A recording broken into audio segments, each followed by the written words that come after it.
who knows what's going to happen out here. We've never really been in this position before. Matt does know. He's just not telling us.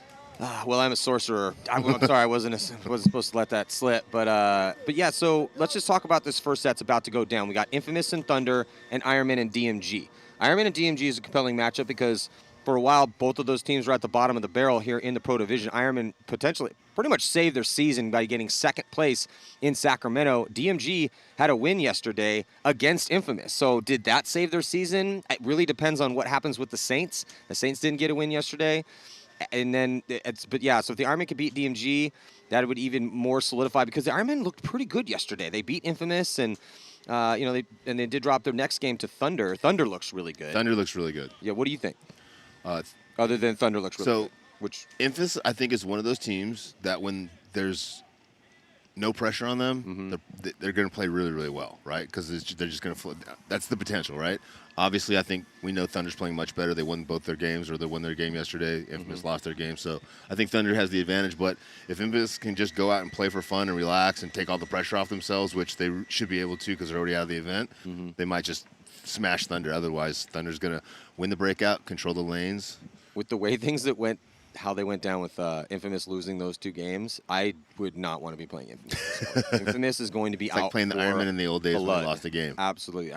Infamous is going to be out for blood this morning, and it's a very eerie, foggy morning out here. I feel like the zombies are about to come out of the trees here. It does look a little Night of the Living Dead-esque this morning in Kissimmee, a little outside of Orlando, Florida. There's an old saying that Infamous always plays well in the rain, and this isn't raining, but it's raining-ish conditions. Visibility is very low out here.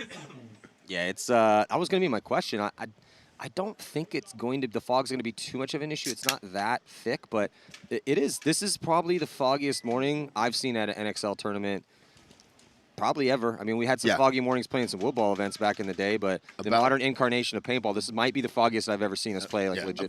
About 30 minutes ago, it looked like nighttime. Looked like last night. Yeah. So, is that going to be an issue? Eerie, and foggy.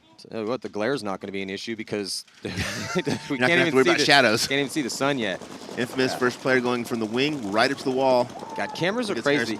You look at this off the break shot, and it just that's a little bit more indicative of the level of fog right now. But even so, body dropping here early. Yeah, Thunder loses the first body, Matty. 4-on-5 situation here in favor of LA Infamous. That's what Infamous needs. Throw 15 minutes on the clock, and Infamous going to be making a move up to the wedge.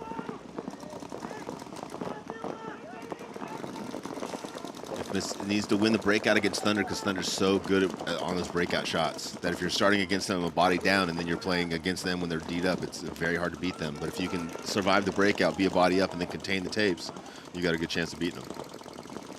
They do let Thunder go out to the Dorito corner, though, Matt, so that's a little bit of a mistake there. Yeah. For zone control. Thomas Taylor getting a body, moving another body up the third body. So they got Hall at the center and Fry.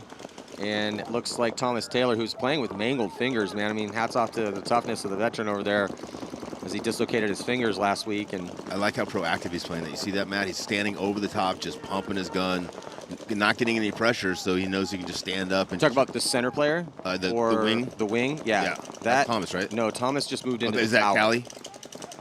Sorry, guys. It's a bit foggy. It might even be Ryan Hall. That's Hall. Sorry, Ryan Hall. Yeah, I just love the way he's proactively just pumping that. If you're not getting that pressure, stand over that wing and pump that gap. Yeah, Infamous really controlling the issue here. Is got that early kill. They're taking all the ground, and as we talked about, it's got to be so frustrating with how day one went for him here at Cup with 2 losses. Well, and this might be interesting for us because if Infamous can go up a couple points against Thunder, then Thunder won't be able to just sit back and play pocket ball, and then we'll see if they're playing as well as we think they're playing. Because right now they're playing probably the best out here in the defensive mode, right? Winning the breakout, zoning up the field, controlling the lanes. So disciplined. Zach Patient getting into the snake here. His Patient's going to come down, and I don't think he got a kill on that mini wall yet, inside bunker, and now he does. Patient chopping up bodies here, trying to get through this line of Thunder, and should be pretty simple for Infamous to put this point on the board after those last few kills here for Patient. So nice cleanup for Patient. Well, the snake kind of plays that way, right? It does. If you can keep the other team out of it, right? If you can contain the snake, so it's a terrible snake if there's one guy from both teams in there. It's an amazing snake if there's no one on that tape because you can just literally go down the field and shoot 2 or 3 guys. So getting in there is crucial, but just as crucial is containing it, not letting the other team in there. in the And that's what pits. Infamous did really well. In the pits here with Seattle Thunder. There's Adam. Gomez. There's Chris Cohn. Can move really well for a really tall guy. Thank you. Their team is not talking about you. That's unless we're talking about opposite day. There's Baltimore.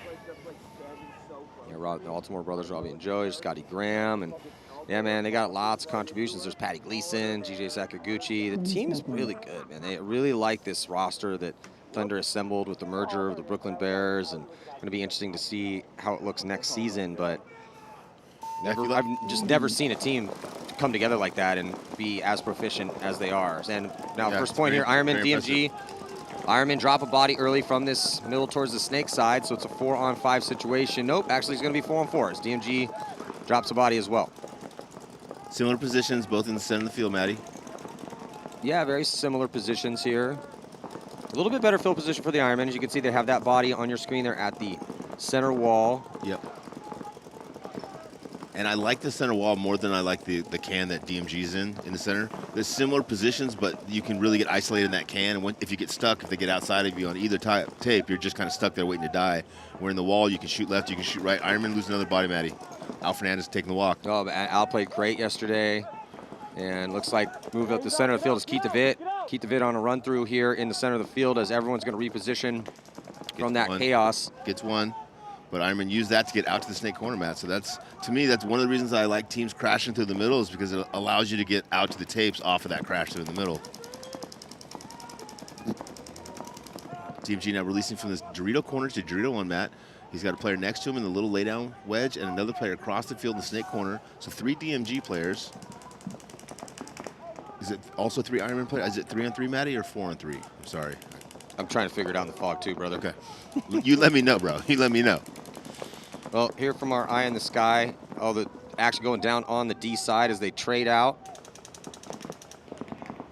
DMG immediately filling up. Tough one to figure out. This This is really much devolved. So you got Nick and Boyum left alive. I believe it's devolved into a one-on-one.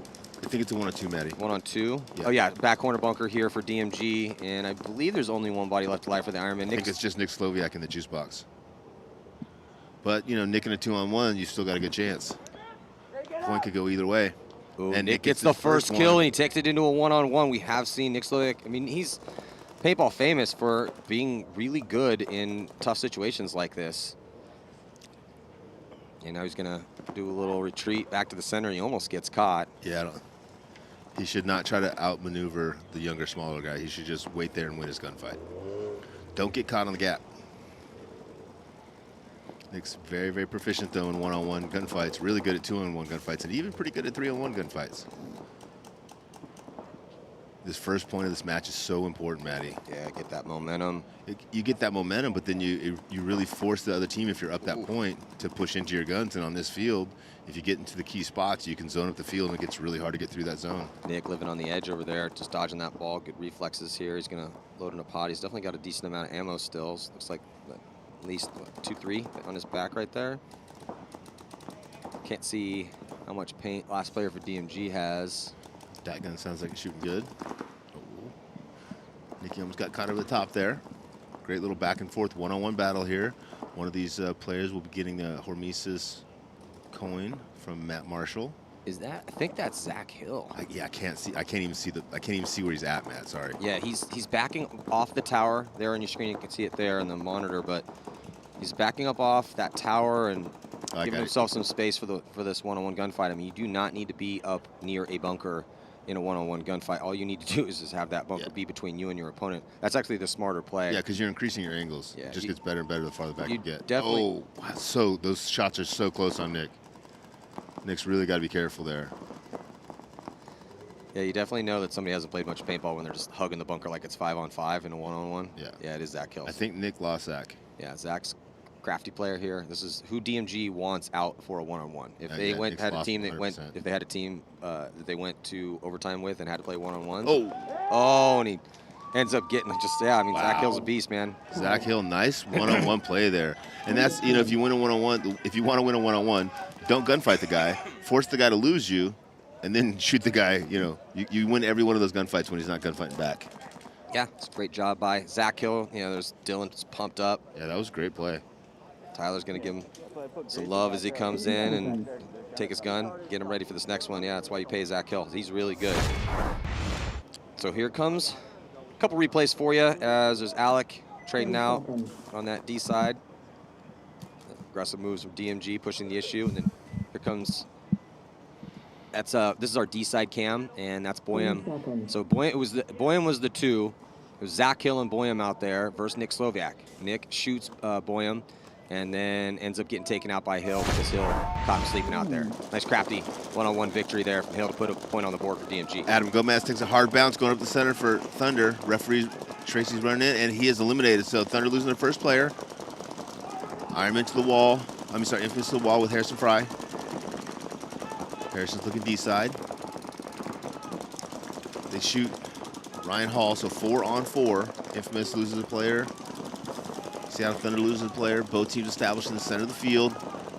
Oh, Thunder loses another player, Maddie. 3-on-4 advantage here for Infamous. Infamous is looking significantly better than they did yesterday. They lose another Thunder down to 2 players left alive, Matt. Yeah, Thunder's scrambling, trying to get bodies up and out, and it's not working for him as they're going to lose another body as well, too. He's going to catch a couple extra. Man, where was this from Infamous yesterday? Because we know Thunder was playing good paintball.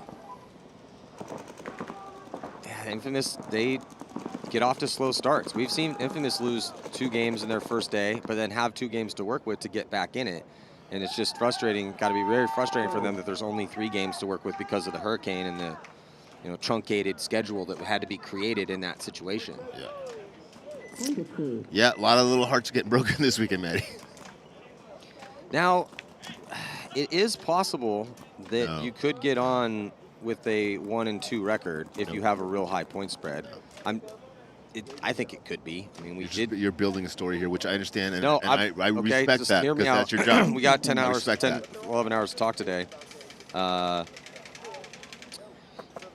probably 11 hours of broadcast today. But so yes, let me build my story. But the thing is that we did see we had an event this year where teams made it on at 1 and 3. So it really could be a situation where teams could make it in at 1 and 2. It really just depends on what happens out here, because if the top teams crush everybody and win all their games, and then it's kind of a bloodbath between the rest of the games. I'm not going to lie to you guys. There's a good chance there's a few teams are going to go on 0-3. There's not going to be a lot of teams. That's not going to happen. But it's going to probably one or 2. Now, that's a lie. That's Rich's first lie of the day. 4-on-4, guys. But you're building a story, Rich. It's okay. DMG and Ironman both losing an attacker on the break. Oh, Al Fernandez now getting caught in that wing, Maddie. 3-on-4 advantage here. Oh, did Ironman lose another body? Yeah, I mean... No, Ironman down to just 2, so 2-on-4. 3-on-4. Ironman attacking on the Drio side. DMG trying to spread the field. Now Ironman attacking the center of the field. I love the fact that they're down a body but still attacking. Nicolo to the center wall. Playing over the top there. Oh, is he going to get the player going outside? DMG loses another player, Matty. 3-on-3 now. Yeah, Zach taking the walk. It has been back and forth here in this foggy, apocalyptic-looking morning out here. Yeah, Ironman need to sneak into this snake if they get a chance. There's only one player over here for DMG on the snake side. He's in the juice box. And if that guy checks off, I can't see if it's Treegarthen or who in the juice box for Ironman, but if he can sneak into the snake, he can close this game out. Yeah, 3-on-3 right now. Less than 10 minutes to go. Ironman need to get on the board as DMG struggling out here to win games this year, and they put up a win yesterday. If they can get a win against Ironman, might save their season. There goes DMG trying to make a move. Oh, he didn't get him, but bumps the bunker and gets shot anyway. So 2-on-2 now, Matty? Looks like it. Do you see this? Where the second DMG player is? D2, and then just moved up to the center. Yep. Ironman filled the snake corner, Matt. Great counter move by the Ironman. Here's the D-side angle on your screen right now. And yeah, look at this. Trying to get the drop in on him. Oh, those are runs and past him. They still haven't shot each other. Oh, my God. 1-on-1, Matty. 1-on-1. Haven't seen that in forever. Oh, there goes the flag. So on DMG. It's on Shane Howell. And oh, now it's red flag. Everywhere. Jesus. That was a lot of flags. So that's going to be an interesting replay. It was Shane Howell versus Nick Sloviak, and they kind of did the ring around the rosy here at the 50 on our D-side cam as we're still watching. So I got to wait for the dust to settle on this one. I don't know who that penalty is on. I think Nick's maybe we can figure it out. Because I think he got shot by his own player in the back and didn't know and then ran around the bunker. So here it is. There goes Shane Howe. He goes outside wide. Did he catch Nick? Don't see anything blow up on Nick yet. I can't see any paint. Might have one in his back. Shane Can't quite tell. Shane gets shot right there. Shane gets shot right there and then continues to go. And it's a pack hit in that situation. Ooh, gets shot again right there. And then comes around, still gunned up. Doesn't look like Nick and he has any paint on him yet. So the penalty definitely on Shane Howe. Tough break, man. Pack hits in those instances like that are kind of hard to feel sometimes. On the move. No, it was amazing. 10 seconds. You got shot going this way, and then you went all the way back that way. Major on Shane Howe. No, when you got shot. All right, so jumping into this now, 2-0 in favor of Infamous as they've looked really good through 2. See if they can keep it up here. Infamous 2 attackers up the middle. They go to the wing and the center can. They also attacking the Doritos. Getting shot out of back center. Going forward. Nope. Cali gets in there live. Thunder loses the first attacker on the Dorito side, Matt. 4 Thunder players in the pocket. 2, 3, 4, baby. That's the tower on the Dorito side, the back center, the juice box. Oh, Thunder loses a player, Adam Gomez, over the top. A little bit sloppy. Infamous now going to be moving up. They've done such a good job, Rich, of getting those early kills and then aggressively pushing up the field. And they just look a lot more composed and more aggressive and more confident today than they did yesterday. Let me ask you a question, Travis Lemansky. Are you super excited that Infamous is playing this well against one of the teams that was playing the best yesterday? Or are you super disappointed because you're like, if we could have played this well today, why didn't we play this well yesterday? As Infamous loses a body, I'm really frustrated that Infamous is one of those teams, if I'm Travis, so they get off to slow starts a lot.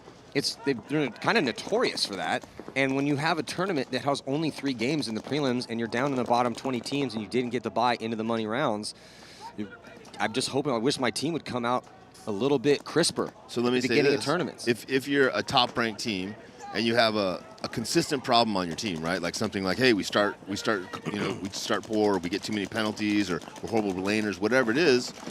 After a season or 2 of that, you got to make those adjustments, right? Whatever it is as a team or as a captain, they got to fix that stuff. They can't be, oh, we start slow now, and that's why we're going. Ryan Hill got shot right there in that bacon. Lucky he didn't get a penalty on that. Came back out on that edge of the goggles. No, that's Harrison Fry walking out. Oh, another Infamous player taking a walk, Maddie. Yeah.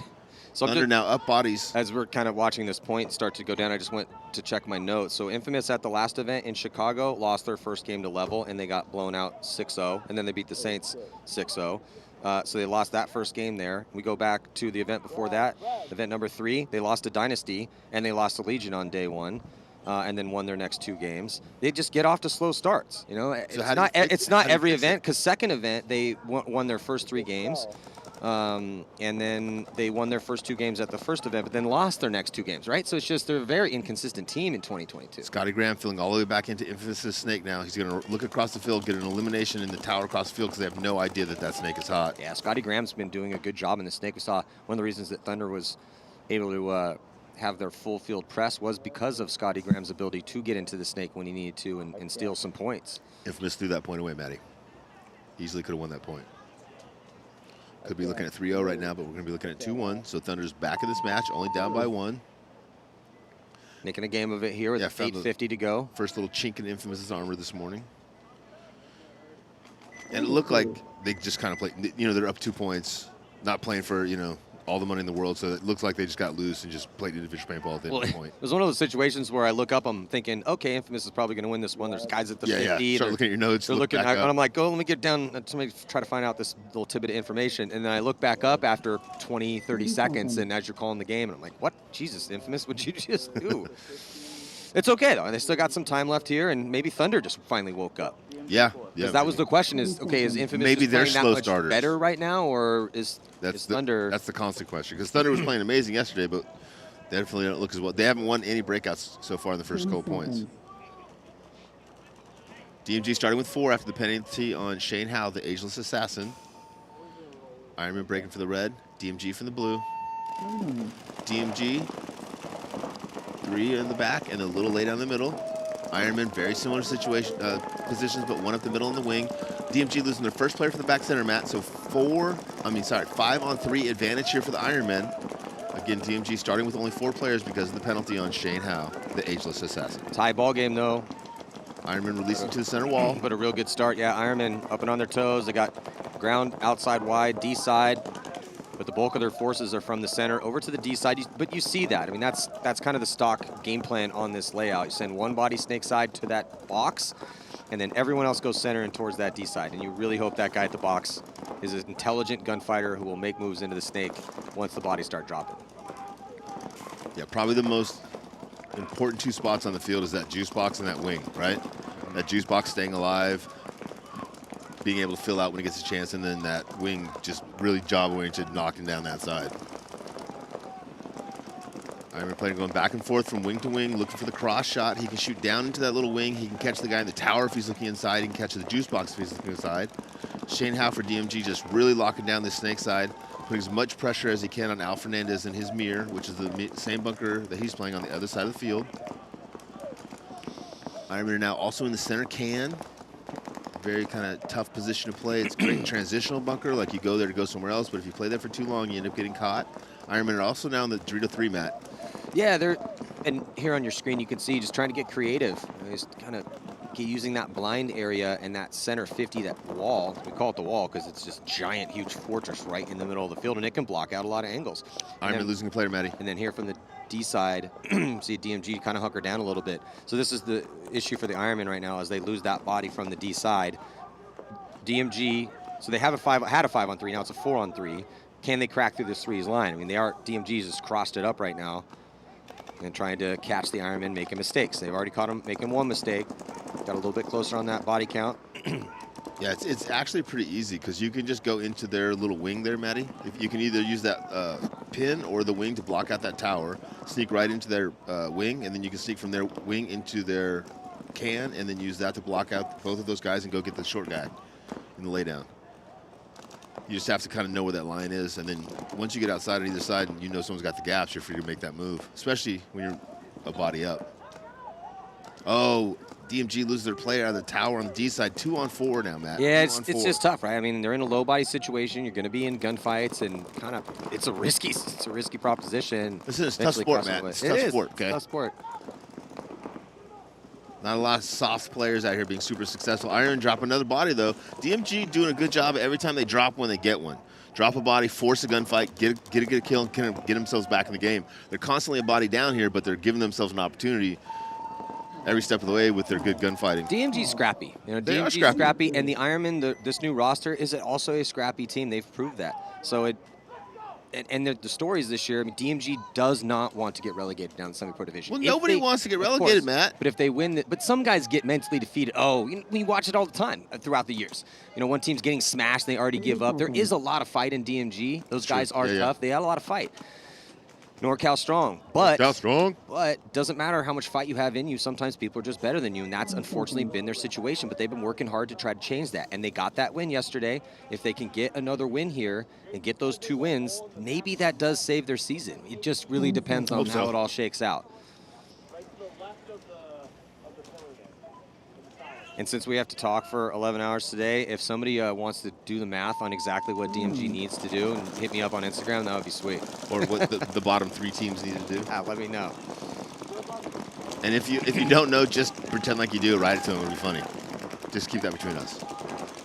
Infamous, I love this map. 2 at the wall with Thomas Taylor and Harrison Fry. I love that. And then Ryan Hall right behind him in the wing. This is a game plan that I love. I thought we'd be seeing kind of this similar game plan Saturday afternoon, Sunday morning sometimes, because those 3 positions can control the whole field, and those 5 spots. Like if you want to lock the field down, this is an amazing 5 spots to lock the field down from. For sure. For sure. Now, they don't have a ton of a lead to protect, so it'd be ideal for them to put a couple more on the board. But yeah, Infamous has been pretty relentless so far this morning. This is like offensive, defensive. You know what I mean? They get to the 50s here, and now they've got a point up, so they're not playing defense. They're forcing the issue, but at some point, Thunder has to come at them, either through the middle or the outside. They get those kills because they're pumping those gaps, and then they switch to offense. Oh, they get the kill crossing the tower. Thunder loses a player. It's like Adam Gomez getting shot out of that Dorito side tower, Matt. Yeah, I just love how Infamous has been pushing the pace and the tempo of this game. They're the ones dictating what's happening out here. Thunder's really disciplined. They're a really good team at taking a team's aggression and stopping that. But Infamous has been looking pretty solid. I mean, look how tucked in these guys are right now on your screen. Well, this is Infamous loses a player, Russellback. And this is what we talked about yesterday. Thunder's out there just pumping gaps, right? They're just shooting gaps, trying to keep Infamous from going. Infamous is probing the wall, going back and forth, left and right, looking for hoppers, looking for barrel tips, looking for packs, and dinking one guy at a time. And that's the different styles that two teams are playing on this field. You're either up there hunting, you're proactive, or you're just kind of sitting on your zone. Oh, Thunder loses another player, back center match. Just 3 players left for Thunder. Juice box, center laydown, Dorito 1, Infamous with 4 players. 1 in the snake now going forward. It looks like, I think it's Zach Patient, but it might be Jamros. I can't see. No, it's definitely Patient. Okay. Patient's past the 50 and just doing a smart job of not pushing too aggressive too early in the snake. And that they've really been sending the tip of the spear as that middle, the D side as well too. Yeah. And even though they lost that body over there, and then Patient being, very patient over I think here. Scotty Graham knows the snake is hot, Matt, and he wants to get outside. I see his body language, but they're just, Infamous has too many guns on him. They're just doing such good job control of never letting the guy in the snake, never letting him pass the juice box. They've got Ryan Hall in that wing, just locking down that gap, and if that guy can't ever get outside and you're in the snake, you have a huge advantage. Ryan Hall playing real good team paintball here. Thunder losing another player. I believe it's just Scotty Graham left in the juice. Oh, yep, just Scotty Graham left in the juice box. Yeah, he's about to get run down. And absolutely punished. Nice, just another solid, controlled, aggressive point here from Infamous, and they are pumped up. Try to put their first win. And I like it. They didn't have to go past the 50. They got to the 50, got a kill, kept working, kept probing, got another kill, and then started applying the pressure when they were up on bodies. Yeah, and had good penetration through the middle. I mean, Thunder's on the board. Obviously, you can see the point that's on the scoreboard here, but this game has just been Infamous dictating it, and if they mess up, then Thunder got that one, but Infamous looks like Infamous now. It's just might be a little too late for them, potentially. Yeah, I mean, paintball gods be what they would, man. Yeah. Whoever's going to go on is going to go on, but if they go on, they've definitely gone the toughest way, because last night, man, they had a rough night last night. Yeah, those are tough days. But yeah. Probably not a lot of people sleeping, probably a lot of people pouting, maybe a couple people crying. Losing your first 2 matches going into World Cup, even if you're playing 4 matches, is devastating. But when you're playing 3 matches and you have a less of a chance, it's just, even more so. Ironman with a solid breakout. Baby Dorito, back center, tower, juice box, center can. DMG with a good breakout as well, 5-on-5. They released to the wing on the snake side first. He's going to look to shut down that snake side. One of the things, Maddie, that the teams are falling into habits out here is too many guns on defense, right? You'll see 2 or 3 guys pumping the snake gap, and Al Fernandez is not going in the snake, right? Al's not there to go in the snake. Al's just there to stay alive and pump the gap, right? So then they'll put 3 guys on the Dorito side, and then you can't go down the Dorito side. But you can only have so many guns, so guys get stuck on those same gaps. They need to switch those gaps from the outside when guys like Al's not going to go, and put that extra gun up the gut. Down to 5 minutes left here as we've seen some longer points in this very foggy morning here at the World Cup. Nice little reposition from the Ironman player. Went from the center can to the little wing. DMG player is in the wing, but he's shooting Dorito side on the Dorito cut. Ironman player over in the Dorito looking to attack. He's in the Dorito 3. He's going forward to the Dorito 4. Let's see if he gets to the gap. Looks like he gets in there clean. Yeah, and you can see the battle also developing in the center, and there's our D side. So there's Kyle as he is at that 40-yard line, right by that 50, man. Everyone's trying to get to that brick. Yeah, Kyle's playing really well for the Ironman over there. The Ironman are up a point here, so they want to win this point, but they don't want to throw away any bodies, right? They want to make a long, slow, methodical point, put as much pressure on DMG, and force DMG to kind of make some mistakes and kind of fold on themselves rather than trying to run them off the field or push their way off the field. Ironman playing really good, mature paintball here. Not playing individually, not trying to make superstar moves, just controlling the tapes really well. Yeah, it's just this could be a long one here. Yeah. Both teams are in pretty good positions to have a real slow point. DMG at some moment needs to push into the guns of the Ironman. Ironman might be content to be in the positions that they're in, but hey, I don't know, man. Kyle's a really aggressive player, and I don't really. His posture looks like, though, that they're digging in. Oh yeah, for sure. But will he do that for 3 minutes and 45 seconds? That's the discipline that some of the younger, less experienced pros don't have because we beat. You have to play aggressive. You have to play aggressive. You have to play aggressive as you're coming up the ranks, and just to get on a pro team, you need to have that aggressive edge. Well, but let's to be elite, you have to have it all. You have to be able to be disciplined. That's why Thunder has been so strong. And DMG, they have aggression, just hasn't been as consistent. And Ironman did really well at the event in Sacramento and taking that second place by just throwing bodies forward constantly.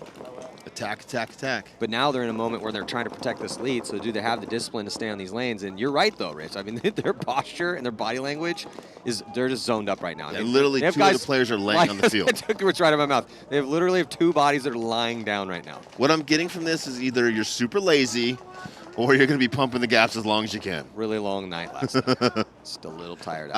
I'm cramping. Nick Sloviak filling out of the Dorito corner to Dorito 1, putting a little more pressure on the Dorito side. But again, Ironman not really looking to fly down the field here. What they want to do is force DMG to make some bad decisions. Choose a bad gunfight, try to cross a gap that has paint coming through it. Zach now making a move from the center over to the tower on the D side. Looks like he's going to switch to offense here. Zach's probably aware of the clock as it ticks down. Only 2.5 left. So this is, again, the cardinal sin of paintball is to be alive in your bunker down by 1 point when the time expires. I mean, you just give it a chance. And even worse if it's at World Cup. Well, with your professional careers on. That's literally, though, the example that I use for the drill. Like, you're at World Cup. This is the situation. Yeah, but again, playing for your pro lives, too, right? So take put this in the textbook. This moment right here, DMG, they need a win to try to save their season. There's 2 minutes left. They're down by 1. It's even on the count. They have to go into the guns. What are they going to do? No one better be alive at the end of the time. Otherwise, Matt will come down there and slap the taste out of your mouths. Matt, I'll hold your headset. Lauren, please get some baby powder from Matt's hand, just in case he needs it. Yeah, Ironman could not be more defensive. Al's inside, Nick's inside. The two laydowns in the middle are both shooting the snake cut, laying down, shooting the snake cut. Nikolai's on the inside cut. And DMG right now is in a tough spot because the longer they wait, oh, there's the move. DMG makes it to the Dorito 4 up over there, which switches the wing, but he switches back snake side. But he moves there, and then he looks to play D-ball by looking inside and getting a cross cut. If you get to that Dorito, you need to go forward, DMG. You're down by a point, and the clock is ticking. Yeah, down to 1 minute and 8 seconds left, and now they're going to... Here he comes. Here comes a big move. His Boyham's going to try to dunk on him. Oh, not even close. Jordan comes through. Or is that Dylan? Oh, but they used that to get in the snake. That was very clever. So Shane Howe gets in the snake, and a body coming off right now, and we're under a minute, so wow. Gotta make sure you don't get a major penalty right now. It's instant swing point. And here comes the hammer being dropped on the D side from DMG, and Zach Hill put himself in position, run down Kyle, and Shane Howe is all the way on the Ironman side, and they do not know he's there. Oh, is Shane gonna get the shot in on him? Oh, did Shane not able to get that inside shot? Shane shoots Al. One-on-one now. 30 seconds to work with. DMG's going to win this point, Matty. So DMG, wow. It took them some time, but they did it really, really intelligently.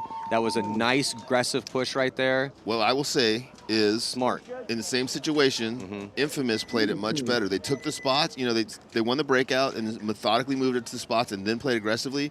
The Ironman played so much defensively there that DMG was able to push through. Yeah, but because you were shaking your head, and I didn't know which way you were going to go with that. I just was impressed by DMG's close. Yeah. So we were asking for them, hey. That was great for DMG. We were like, hey, we know that they're going to make moves because DMG, they're no cowards. And at this point, they're experienced enough to know the situation. So, and that was just excellent job of closing. Again, that was a textbook point. Here's what's at stake. Here's how much time you have.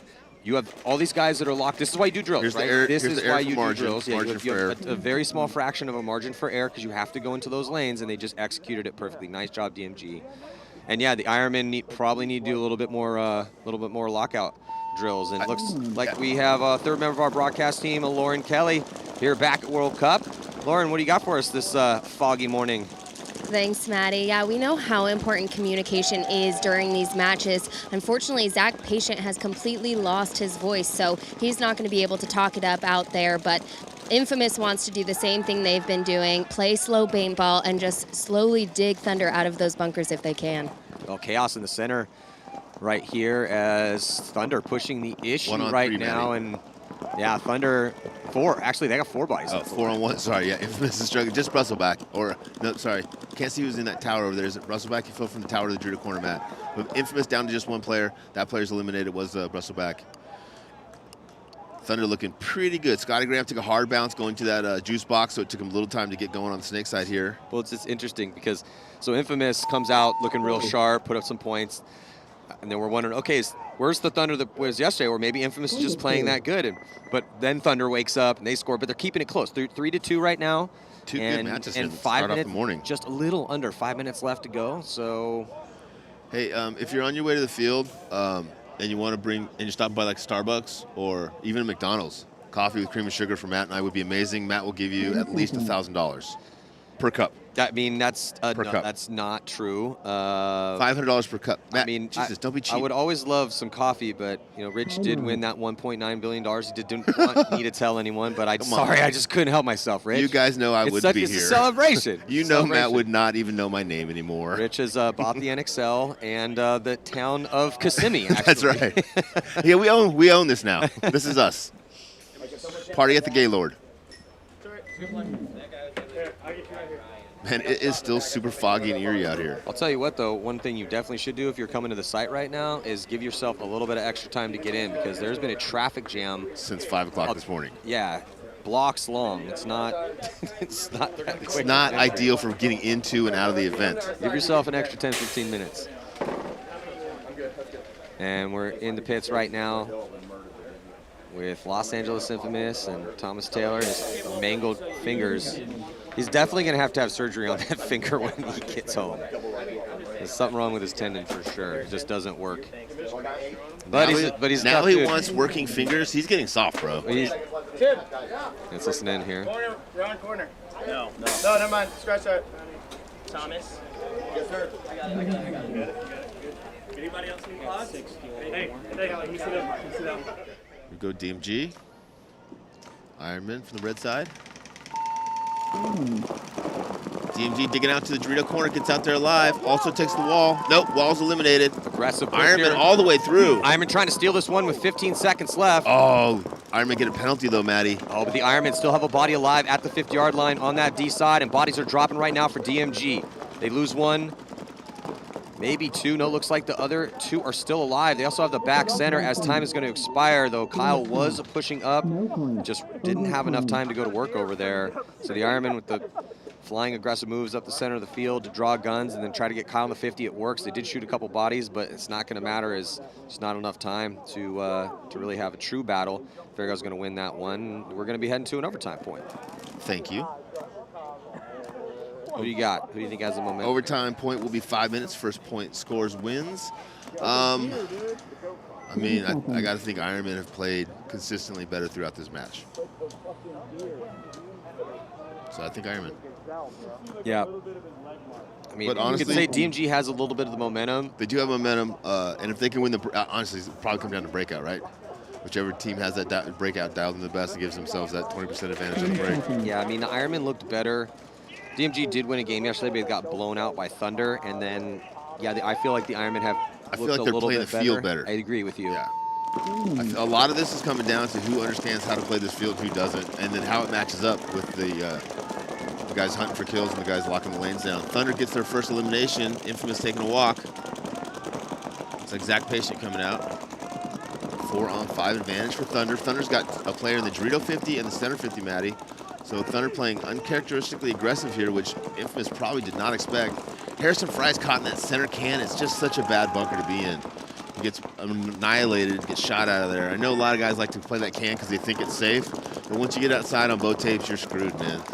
And here comes... Yeah, Infamous just getting worn out, Matt. Just Thomas Taylor left in the laydown center field. Nice move by Patty Gleason up the center of the field. Gets hauled. There goes Thomas Taylor. Gets shot at his spot as now streaking down that sideline. Altamore going to get in and no one left to shoot. Yeah, if you like... Scotty Graham's getting a little extra core workout here by crawling. Yeah, he's like, you guys couldn't tell me? You couldn't tell me. You couldn't tell me.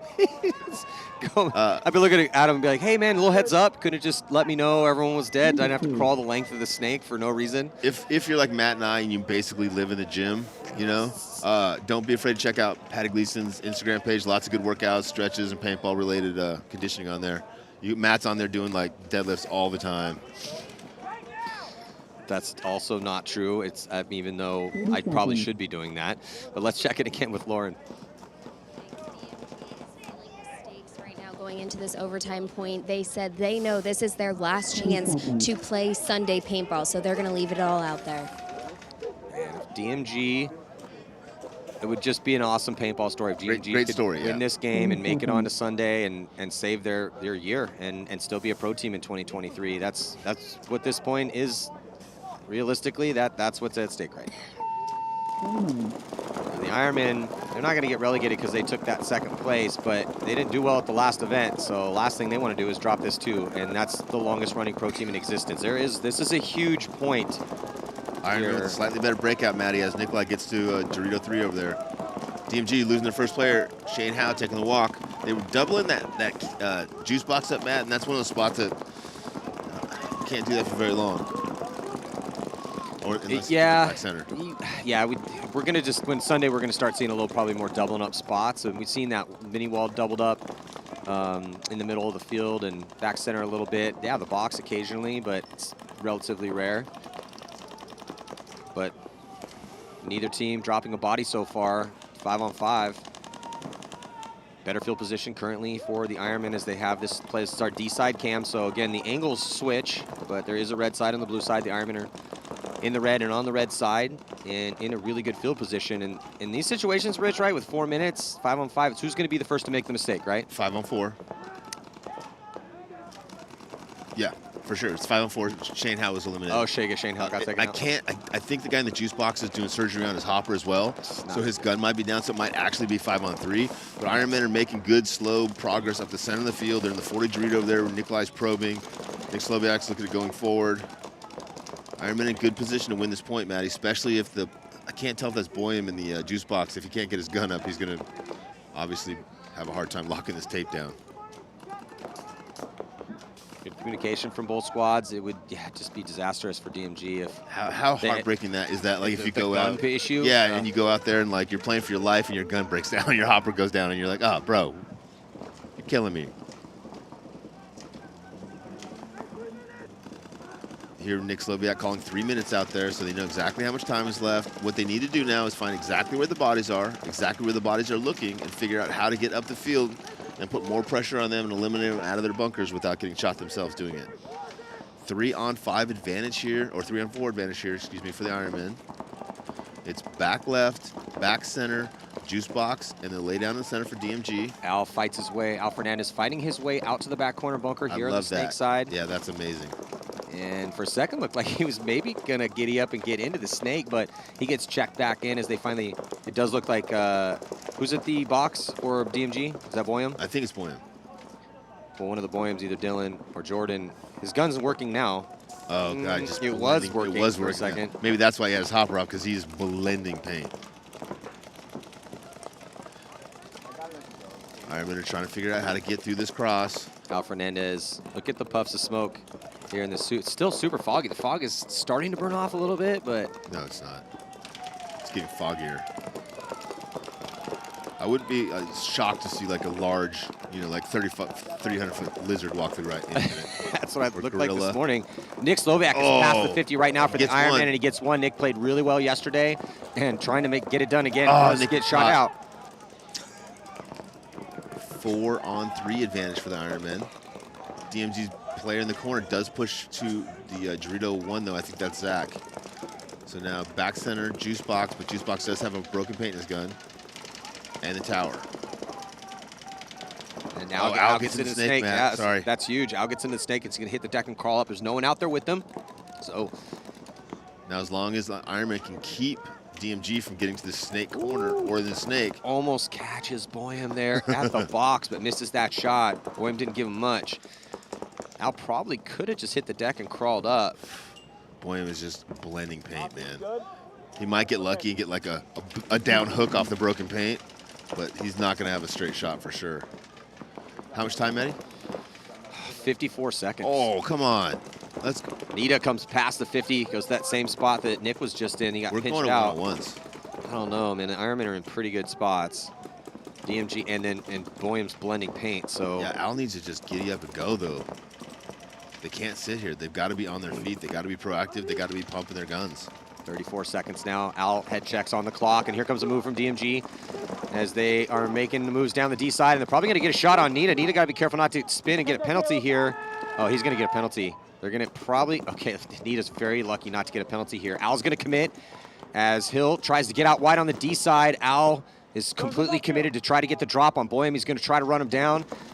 Does got to worry about Hill as well, too. Boyum comes around and gets the shot in on Al with just 6 seconds left. I think we're going to one-on-ones here, Rich. Oh, now we're going to one-on-ones, Matt. Now that you say it's a great idea, I think you're right. I think we're going to one-on-ones, and, man, you can't ask for a better start to the day than one-on-ones. I mean, obviously it's going to be a significantly longer day if it goes like this, but we do love our one-on-ones. If every game goes like this, then we will be dragging those lights out that they saw in the parking lot, I can't and we'll be wait. playing in the dark. I love the thought of playing in the lights. Let's listen in the pits real quick here at DMG. Is Dylan the Bruiser Boyum? Zach! Yeah. I'm after him, though. Looks like they're calling on Zach Hill. Zach, ready to go. And it looks like Dylan's going to be the second. Let's go. He's like, oh, one-on-ones. They're still doing that, huh? All right. No, I want my gun, though. If I'm going to do one-on-one, I want my gun. That seems reasonable. He should have his gun if he's doing one-on-ones. That's that's not too much to ask, right? Shouldn't be. Harrison Fry releasing all the way to the wall this time instead of, oh, he catches the first one. Oh, they put it on him. Oh, Thunder gets all the way to the 50 Dorito. Thunder and Infamous both dropping a player on the break. Big exchange in the middle. Patty Gleason now repositioning. In the wing, looking Dorito side, protecting his player over there on the Snake side. Dorito side 50, sorry. Infamous has got, looks like Thomas Taylor, Zach Patient. Can't see who's in the juice box. Maybe Ryan Hall is playing this side. So great fill out to the corner there for Infamous. Yeah, makes it clean, and this is a tie game too. 3-3, 3:18 left to go. Good cross-field spread now for Infamous as they made it out to that back corner bunker. Actually, two rare here, two bodies towards the Snake side. Yeah. Insert and back bunker. Yeah, Thunder with real good penetration on that Dorito side, all the way to the Dorito 50, but he's looking inside. We'd like to have him wrapping outside and moving forward into the Doritos on Infamous' side of the field. Less than 3 minutes. Thunder with two guys in the center of the field, one on the Dorito side, one on the Snake juice box, but juice box Skydiagram is looking inside, so effectively no one outside the juice box, but Infamous has got the Snake corner and the Snake insert. So they could get into Snake, but they'd have to do it here pretty quickly. If they did it, they could easily get 3 eliminations in the 50, the wing, and the wedge, because they're all playing back off of the bunkers. This is going to be, could be a long point, depending on what Altimore does here at the 50. Yeah, could you see when he got there, did he immediately look inside, or did he try to wrap and someone pushed him off and he just decided to look inside? I was looking the opposite direction, so I couldn't see what he was doing when he got in there. He is putting a lot of pressure on the Snake insert bunker cross field.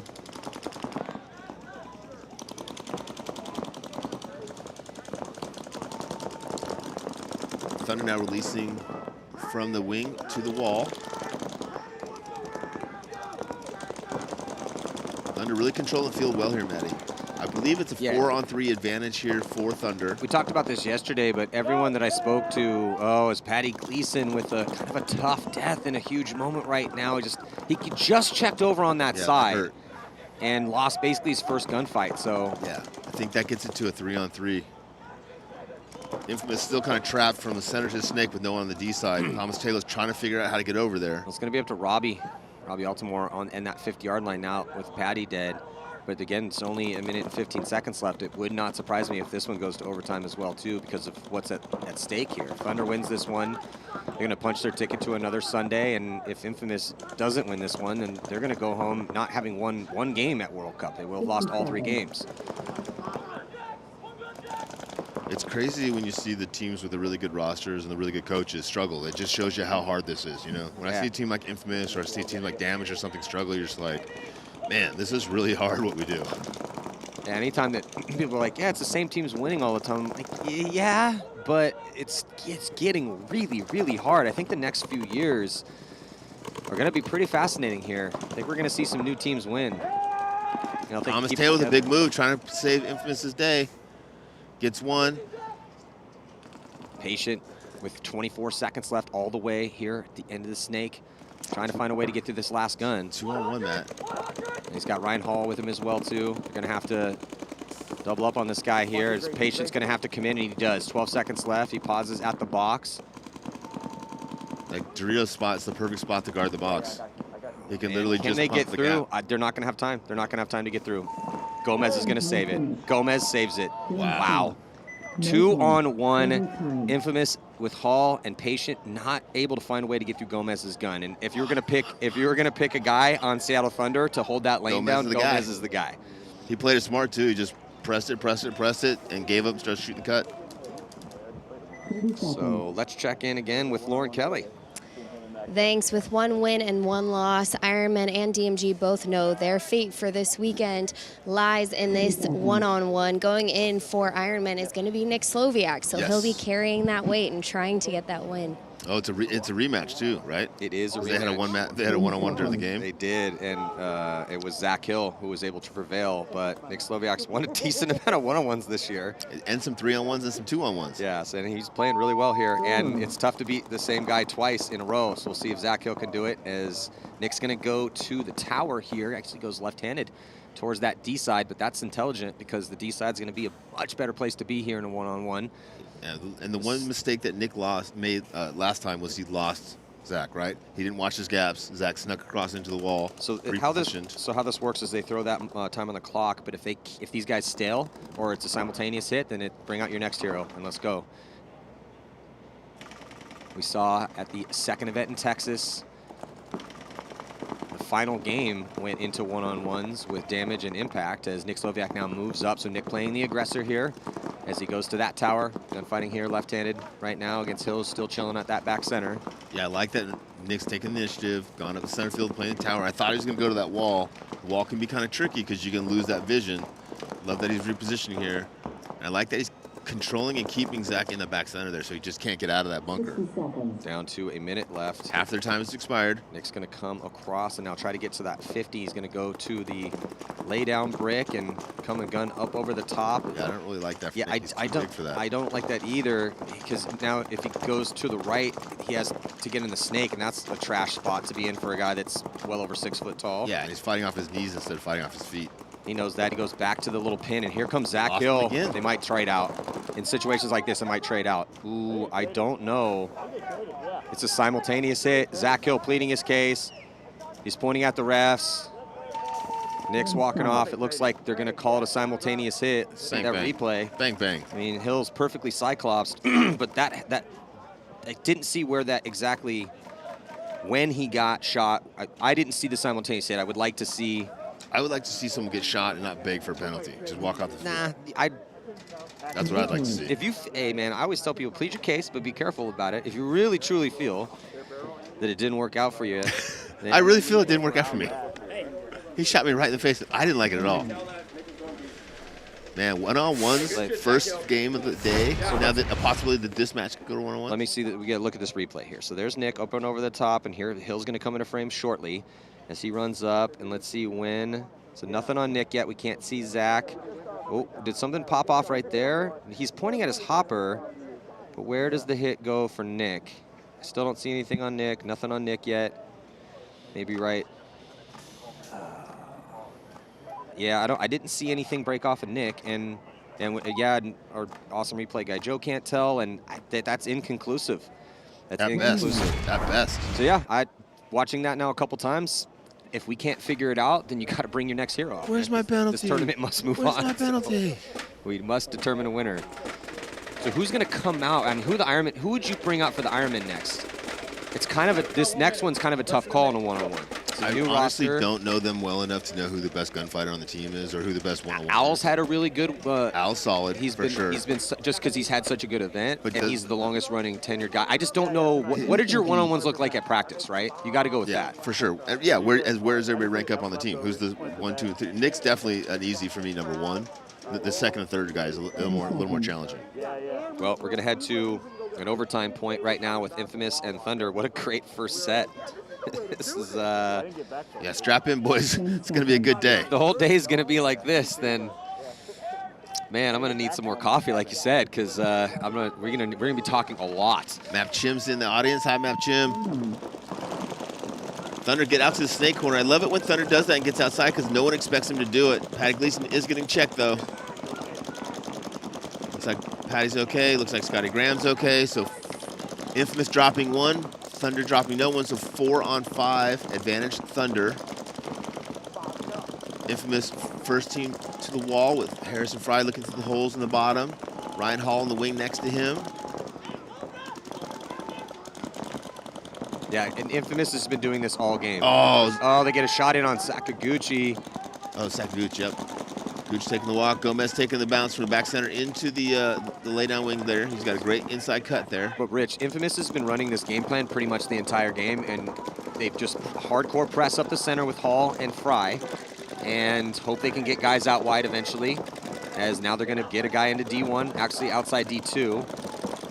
But they got to deal with Gleason in the snake. Patty Gleason in the snake too, gets checked out by the ref, and he's good to go. So Patty Gleason, who's had a really good year. And he's got 2 guns on him. So even now, if he doesn't do anything, if he just sits there and fixes his gun, he's doing a great job because he's got the wing and the wall were both just all over him and the corners on him as well. So he had 3 guns on him, Matty. It does look. So when a guy jumps in, draws 3 guns, it's on the other guys to make that move. You got a little bit better angle. Is he doing surgery or is he? He was. Ready? Now he's got it together. He's got a pod of paint in his gun. But he hasn't shot his gun since he's been in there. Oh, taking a walk from the wall, Harrison Fry.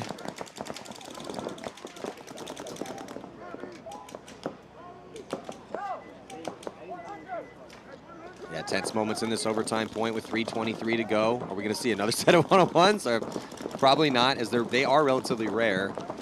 We've seen a lot of overtimes this year and only now, I think, 3 one-on-one situations. Oh, Infamous might have just lost a play into the corner. They did, Matty. Infamous was looking so good at the beginning of this point. They're going to do a desperation run out wide, and he makes it clean. And they still have a body in D2. And then here comes the push as Altimore's going to run down. And does he get the shot in on the D2 player here for Infamous? And it's Thomas Taylor. And it looks like they're both pleading their case with the ref and trying to get a penalty. And is that Robbie or Joey? I can't see. I think it's Robbie. So, Altimore is going to come off. Yep. Thunder's going to get this point, though, Matty. Yeah, as Patty Gleason, who was started in the snake. A little surprised. Comes all the way over. Oh, no, was that Scotty or was Scotty Graham in the snake or was Patty Gleason in the snake? So Patty Gleason was in the snake and then Phil across. And then. Oh, and Scotty got in there. Okay. So I thought it was A Patty. lot of crazy stuff's going on here. It's pandemonium. Well, so it looks like Thunder going to be taking the win here away from Infamous. Infamous started off looking super good here in the beginning of this match, but Thunder woke up and just proved yet again how strong this team is this year, and they are going to take their 3rd win. So Thunder undefeated. Going to be pushing on to Sunday, and Infamous 0-3. So we don't know who's going out for the next one-on-ones, but I think Lauren does. Lauren, what do you got for us? Al going out for Ironman for this next one-on-one, but Nick Sloviak and Zach Hill were both here on the sidelines talking to each other about how they each equally felt so frustrated about that trade, but we'll see if Al can take home a win for Ironman here. Yeah, it's awesome to see the 2 Midwesterners out there chopping it up after the battle. You can see a really happy, triumphant Seattle Thunder who is going to be a threat on Sunday potentially. And yeah, it does make sense to send Al out. And is that Boyum? It's I think Boyum. Dylan? Yeah. I don't know if it's Dylan, but it's Boyum. Yeah, I think it's Dylan. Yeah. Dylan breaking hand, right-handed. Al dropping back center low.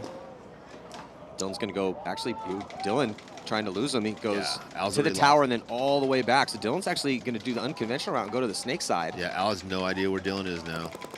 Dylan should not have wasted that shot. He should have repositioned until he had a really good shot on Al, because Al had no idea where he was at. Dylan might want to think about going back to the other side of the field again, because he's also a really tall guy, and so I don't want to see him get in the snakes, so he is going to do that. That was actually a really clever move. Yeah, it was a great move. He went all the way to the tower, shading towards the D side, immediately comes back, and then forces Al to lose him. Makes a fake, right? Fakes makes right, a goes fake, left. misses the shot, and then goes right back to where he should be, which is on that D side. So he's pushing Al all over the place. Dylan's playing this exactly the way you want to play a one-on-one. Again, you don't want a gunfight when you're one-on-one. You want to reposition so the other guy has no idea where you're at. And smoke him in the hopper, goggles, or pack. Just like that. And Dylan Boyum gets the drop in on Al Fernandez. Dylan the Bruiser Boyum. Hit him up for some Bruiser merch. Man, awesome job. Is DMG going to have their second win? And looks like DMG might. Good for them. Good for them, man. The issue is we don't know. The problem is they went 2-1, right? Yeah. So we got to see how it all shakes out. But they did get blown out by Thunder, so they don't have the best point margin with that 2-1. But more than likely, we're going to see DMG on Sunday, and they may have just saved their pro season. Unbelievable, man. What a great set. What an awesome set to start the day, man. I'm pumped up. I was a little tired this morning, but I am incredibly excited right now. That time is gone. Oh, Jesus. What a World Cup so far here as another upset. So DMG, there's Dylan Boyum. Dylan the Bruiser Boyum. Come on, give him a flex, Dylan. Let's go. Yeah, get that merch, bro. All right. Come on, bro. So that's going to do it here for this set. Next up, it's going to be Columbus Level taking on the Latin Saints, the ML Kings, and Uprising. I'm Eddie Marshall, Rich Stelford here on Go Sports, and we will be back.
Paintball has always been slightly an obsession, and I think that's the same for a lot of the girls out here.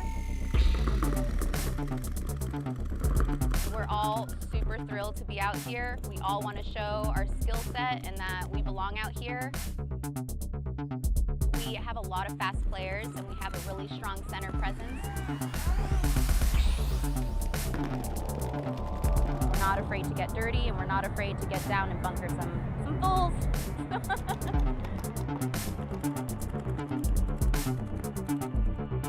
We are the Sacramento Diamonds.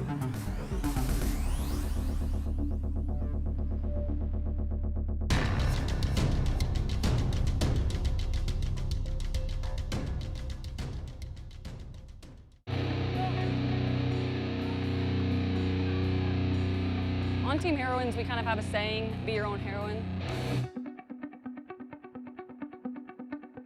You have to take control of the situation. You have to make yourself better. You have to hold yourself accountable. You are responsible for your success and for your dedication. A lot of us have been together for almost 4 years. Girls that we have picked up, they've been in the sport for a while. They've got something that you just can't teach. Anybody will go anywhere at any time. We're unpredictable. Once we get to our bunkers and we're playing 5-on-5 paintball, our fundamentals are some of the sharpest in the league. Being your own heroine is just holding ourselves to the highest possible standard and making sure that we set a good example for the next generation of women coming through. We are the heroines.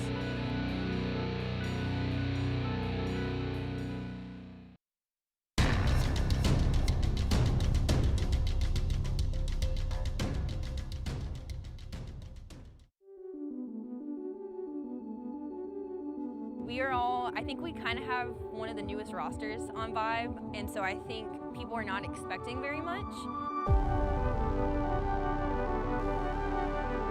I would say that we are methodically aggressive.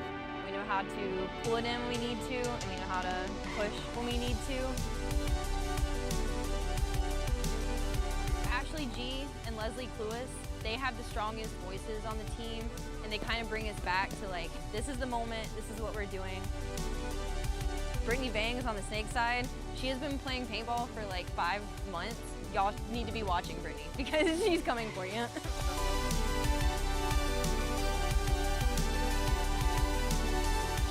We are.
The control is smaller, lighter, perfectly balanced, and comes with an industry-first angle indicator that will help you make the first shot every time.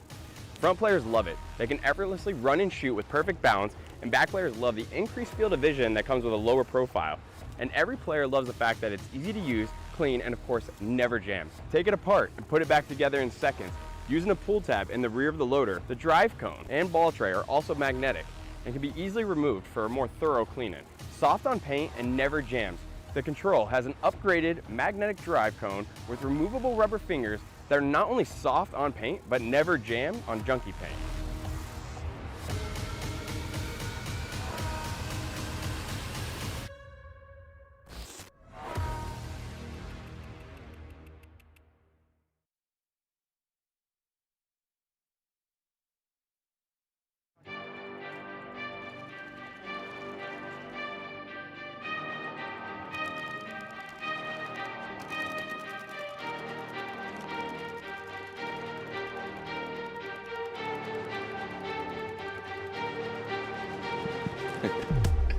Welcome back, 2022 NXL World Cup, the Champions Cup going down here center court, brought to you by Bunker Kings. We are in Kissimmee, Florida.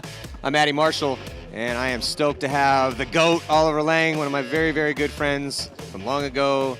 He's up here to help us call this next set. Ollie, how you feeling today, man? Feeling good, Matty. Nice to be up here with you. Thank you so much. Been a while. It has been a long time.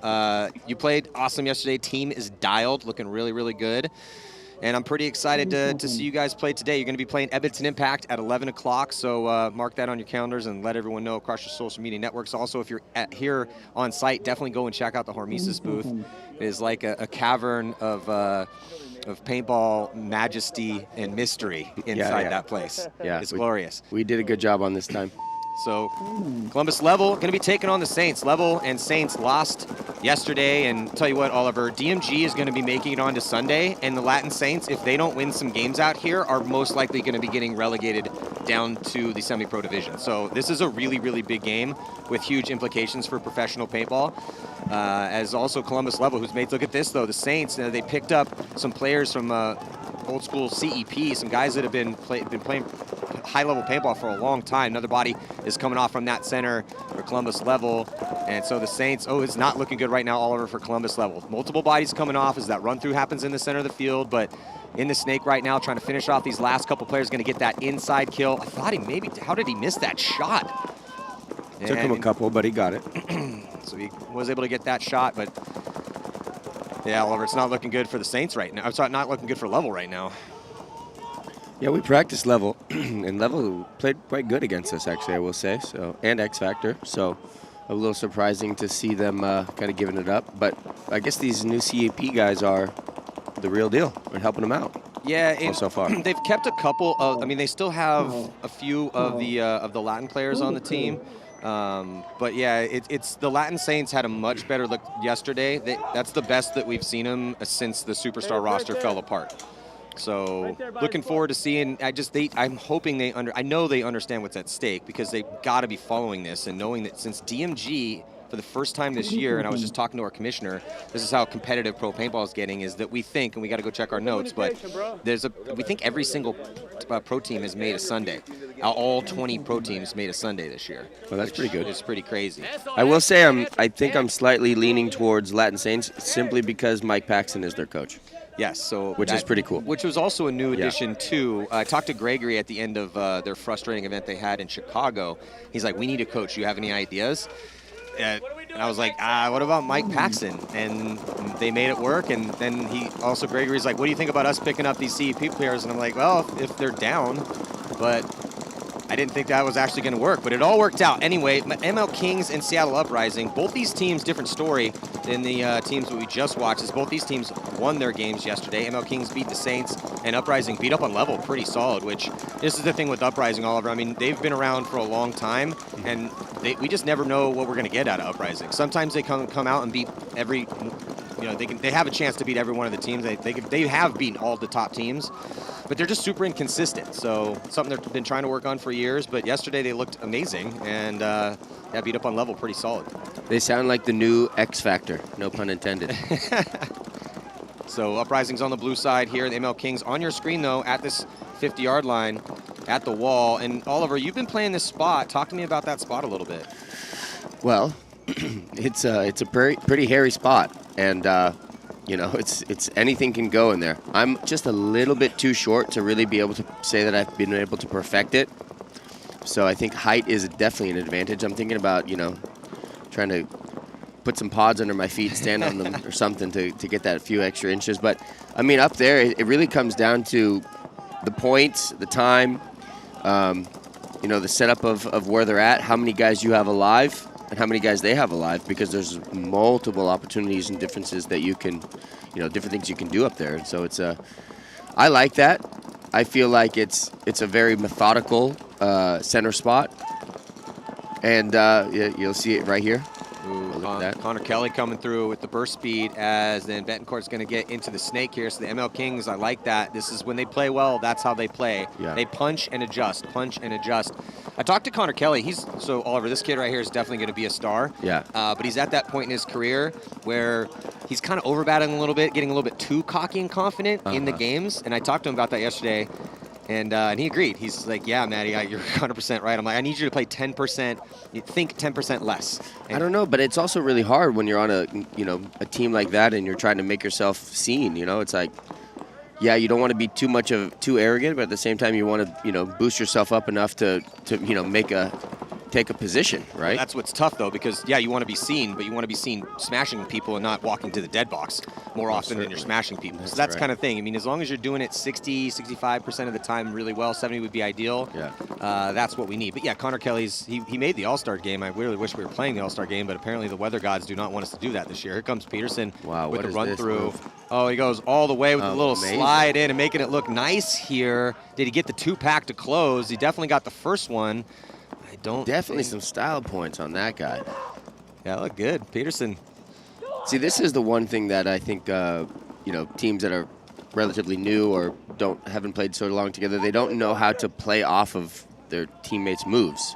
And multiple times there, the ML Kings made moves, and nobody really, kind of compensated on it. Well, what's interesting about the ML Kings, so going back to last year, they had started making Sundays. They made 4 Sundays in a row, starting at the end of last year. But they would get to Sunday and then not have the ability to beat the top teams, and they never made it past the first round that they made it to on Sunday. That's pretty hard to do.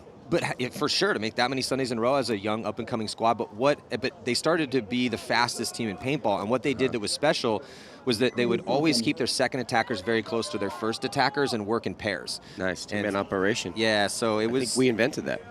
Yeah, I mean, that's the way it's supposed to be done, obviously depending on the layout, because this is an interesting layout, because the snake side, a lot of teams are just sending one body to that back box, and then everyone else is D side and up the center. So, but yeah, that's that. When ML Kings are playing well, they're playing in pairs, and they keep their 2s close to their 1s. Their first attackers and their second attackers are very linked in sync. Well, it's a weird field because, yes, the snake looks like it's excellent, but it's not. I mean, it is excellent. Yes, maybe if you get in there, so to say, and you could maybe get all the way down it. But for some reason, you're not heavily rewarded once you get into it. You know, it's not like a guarantee, right? Yeah. Which is kind of the premise of a snake. It's like, okay, you get in it, now you get a reward. Here, it's like you get in it, and maybe you get a reward. Body coming off right now from the Latin Saints is being very proactive. Columbus level here from the blue side of the field. Looking really good and pushing that D side. The D side is definitely the strong side on this field. As Oliver was just saying, the snake is, on first look, a little deceptive. Oh, runs the whole length of the field. Oh, man, this could be a good one. Not so much. Really hard to make it. And it's one of those plays that's best that it develops as the secondary, tertiary move. Yeah. Where you can kind of, and we have seen a lot of points stolen from the snake side, but it's once the guns shift towards that D side, to shift towards the chaos going on in the center. Well, so, Maddie, how are these fields, created? Did someone just roll the dice, draw it on paper? Do they set it up and play it before and, make adjustments, or how does it done? Because I would say that's a nice idea, right? You set it up, play it, make some adjustments, okay? Well, so how these as Level has two bodies up at that 50 now, and yeah, man, Level looking like they want to tie this one up. How the field is created is Jason Trozen, our commissioner. He creates the field, and he will go and set them up. But and honestly, he's done an amazing job. If you talk to people that have been playing for the past couple years, I mean, we've had some really good layouts. We haven't really had too many layouts because there's always a worry that on Sunday it's going to get a little slow. Right. And we've had entertaining layouts that even if it does slow down, things are still happening, as it looks like the Saints are going to be losing McGowan, who is trying to get into D3. He played really well for them yesterday. He actually had the best move. So we're giving away $500 courtesy McKinley Mosley and Associates, a law firm, for best move of the love prelims. that. And I love the law firms that pay out. Yeah, it's great. Great. They're big paintball fans. And then and $1,000 for best move of Sunday. And so far, McGowan has the best move of the prelims. Oh, yeah, nice. Well, LVL, they look like they're up in it right here. And this is how they were practicing us, actually. They were up in it. Pushing the issue? Yeah, they were up in it, and this kid played really good. I think who'd you say had Weber? With the beanie? Sam Silberg. Or, well, there's the two guys on the D side. There's Cranmer, and then who's doing the brown beanie. Yeah. And Sam Silberg's mostly their one, though, on that side of the field. That's Cranmer. Yeah, Cranmer was playing us really good in the practice, and he was just kind of a little bit of a ghost over there on that Dorito side, and just smooth, like nothing too arrogant. And he was just, slowly coming down that side, and he was a little bit of a creep over there. Yeah. And it worked. They have another guy that plays the D side, and he's really starting to step up to be one of their best players. And they've been telling me he's going to be the best player for a while, is Sam Silberg. Mm-hmm. But their all-star, the guy that started getting a lot of credit, and rightfully so, was the guy that plays the snake, Danny Schonauer. So he actually got voted in to be in the all-star game. Again, it's just not happening. So there is Big Mike Paxson talking to some of these players here from the Latin Saints. And again, it's just been a crazy amount of roster changes for that. So the Latin Saints, although they took second place with the superstar team, they can still get relegated? Yeah. That's insane. Yeah. Yeah, but that's how crazy pro paintball is. They couldn't, because after that, they didn't win a game. They haven't won a game since then. So ML Kings on the breakout right now here, point number 2. 12 minutes left to go, so with a ton of time, it looks like a 5-on-5 break. Pretty even on the break right now. Doubling up that back center as the ML Kings from the blue side of the field. Seattle Uprising from the red side. A little bit better field position in the center with Uprising at the wedge. And he's looking here towards the snake side, trying to shut that side down. ML Kings are still doubling up that back center? Yeah, still doubling up, yeah. And they're big boys too, huh? Well, the ML Kings have a couple bigger guys, but they actually have some really missiles though, like little missiles. Betancourt and Carl Donaldson they're definitely not big dudes. But Kyle Berry Peterson, not small dudes. You just missed it. The guy at the in front of the wedge threw a pod at the center bunker, hoping that maybe it was going to send a guy around. It worked yesterday. Like the Barrett. Oh, that's a thing now. It did work. It was tried twice yesterday that I saw. Yeah.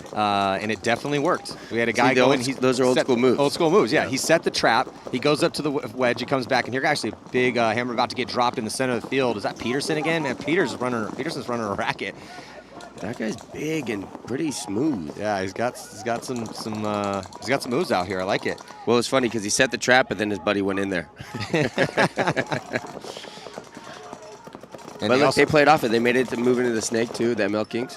Yeah, sneaking in there. So the ML Kings like from Prague, like they originally were? No. So they're mostly from Florida is kind of where the team is out of right now. Interesting. But Kyle Berry's originally from New York.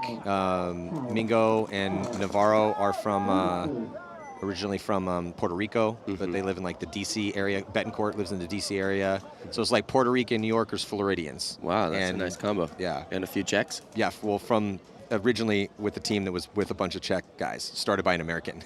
It's an interesting story. I love this modern day. So what about Uprising is Seattle? Yeah, so Uprising Pacific Northwest, and they've had a few new guys here and there throughout the years, but it's basically the same core of dudes that's been playing now for I want to say 4 or 5 years. Okay. And there's so Graham Arnold, Tommy Tucker, Graham Arnold, is he an actor? He could be. He's a yes, he could be straight out of Central Casting as a ginger for like a British drama or something. See, it's good having me up here because I'm so naive. I don't know anything, so I got to ask you a bunch of questions. Oh, it's all good. Ask away. So Latin Saints tied up right now with Level. Again, it is of the utmost importance for the Latin Saints to win a game today. They have 2 to work with. And they've already lost 1 man on this point. Yeah, so it's 4 Latin Saints, 5 LVO.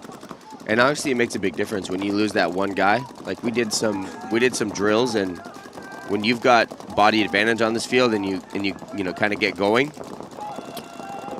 Oh, Weber. That was not the going that he needed to get, but once you start getting going, it's hard to fight back. But that guy was prepared for it. Sitting in the wedge. Yeah. So what type of drills does Dynasty run getting ready for an event? Oh, hold on. Hammer about to get dropped here in the center as Columbus Level runs through it. He gets the first one and then trades out with McGowan. McGowan begging for a penalty. I don't think we're going to get one. I begged for that penalty. I was going to say, Oliver, and it worked, but then you begged a little bit too hard. So you got a minor for begging. Okay, but so you what got happened? Yeah. Okay. So you got the minor, but you got the major pulled on the other guy too. So it definitely worked out for you guys. Fair enough. I'll take that every day. I think it was more like a welcome back to the league penalty. It's like, it's Oliver? Yeah, sorry, brother. We got to break you in again here. Sorry, bro. You were talking. Here you go. Walk off with a friend. So LVL here, though. Yeah, getting interesting here is that D side got blown open. So this is how this field can break out sometimes. And as the D side going to come down to a one-on-one. So Evan Manners, this is one of the new CEP pickups. It was hearing good things about Manners. He's got good manners. That's very punny of you, Oliver. 9 minutes and 10 seconds left to go here in this match in a one-on-one situation. Red coin at stake here, red and gold coin, courtesy of Hormesis and Coin Duel for the winner of this one. So this is Danny Schoenauer. Okay, again, they're all-star. Yeah. And Danny's got the nice beard, right? He's an excellent beard. Yeah. Excellent beard. Plenty of time here. Neither team with the lead. There's lots of ones on the board. Lots of ones on the board. The situation right now, though, is that Evan Manners is on their side. Yeah. So Danny has to protect that buzzer, which is smart. Which is what he's done now. I don't know about this playing down on the knee thing, but Yeah, I mean, he's not a tall. Oh, well, just as you say that, he kind of lackadaisically tries to get into the Aztec and gets clipped. Ooh. So nice job of Evan Manners to win that one-on-one. And kind of threw the finger at him too a little bit. Did a little gunfighter. Yeah. Oh, thanks for setting up the Old West photos. Oh, that was great. Night. That was fun. Might need a clip of that. Yeah, Hormesis had a little get together at the most legendary paintball bar in the world, Son of the Beach. If you haven't been, you should go. And you were rounding up the troops. All right, we're going across the street. We're taking Old West photos. It was epic. Chris Odom was there too. It was sweet. Let's check in with Lauren Kelly. Thanks. Energy is high in the ML Kings pit. They are up 2 points. Peterson said his success in that last point is all due to Connor Kelly. He said he's just a pawn. Connor Kelly helped him to get his job done. They are also aware that Thunder is trying to bait them into the center. They know they're throwing pods, trying to get them to run into their traps, and they're not going to fall for it. Hey, man, so people are going to be crafty. You got to be more crafty. Double trap. So 2-point lead right now. As Peterson just kind of running through Connor Kelly also. Looking pretty good out there. They are going to be losing a body early. So ML Kings from that red side of the field dropping a body. I think that's Kyle Berry. Yeah, Kyle Berry taking the walk. As Uprising pushing the issue in the center, they get to that 50.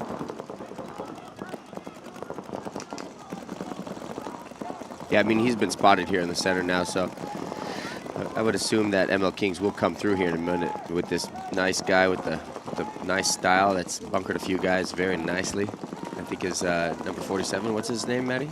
Right there in that bunker? That is Peterson. Peterson, yeah. Watch for Peterson to make the move here. We got a couple bucks on Peterson.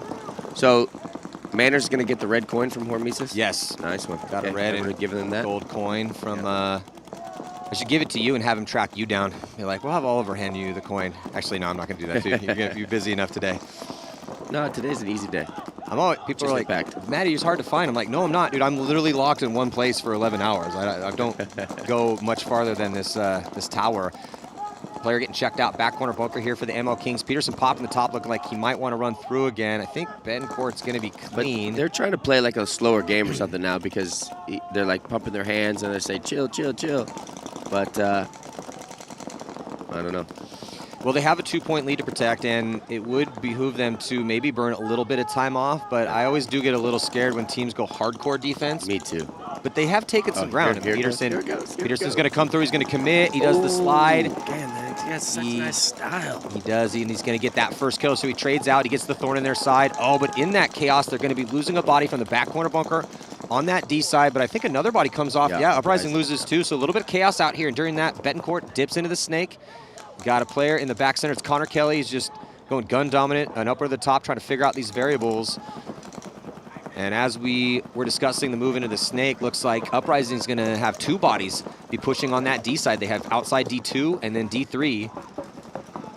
Yeah, it looks like only 2 on Uprising left. Yeah, that might just be those 2 bodies over there, because I don't think there's maybe that guy in the corner. Center. Yeah, if we could just pan over slightly and see if there's someone in that back corner. It looks like it's just those 2. Might be a 2 on, maybe might be 2 on 3, 2 on 2. Might be someone in that back corner bunker for ML Kings. No. Yeah, it might be 2 on 2. I think it's a 2 on 2, Maddie.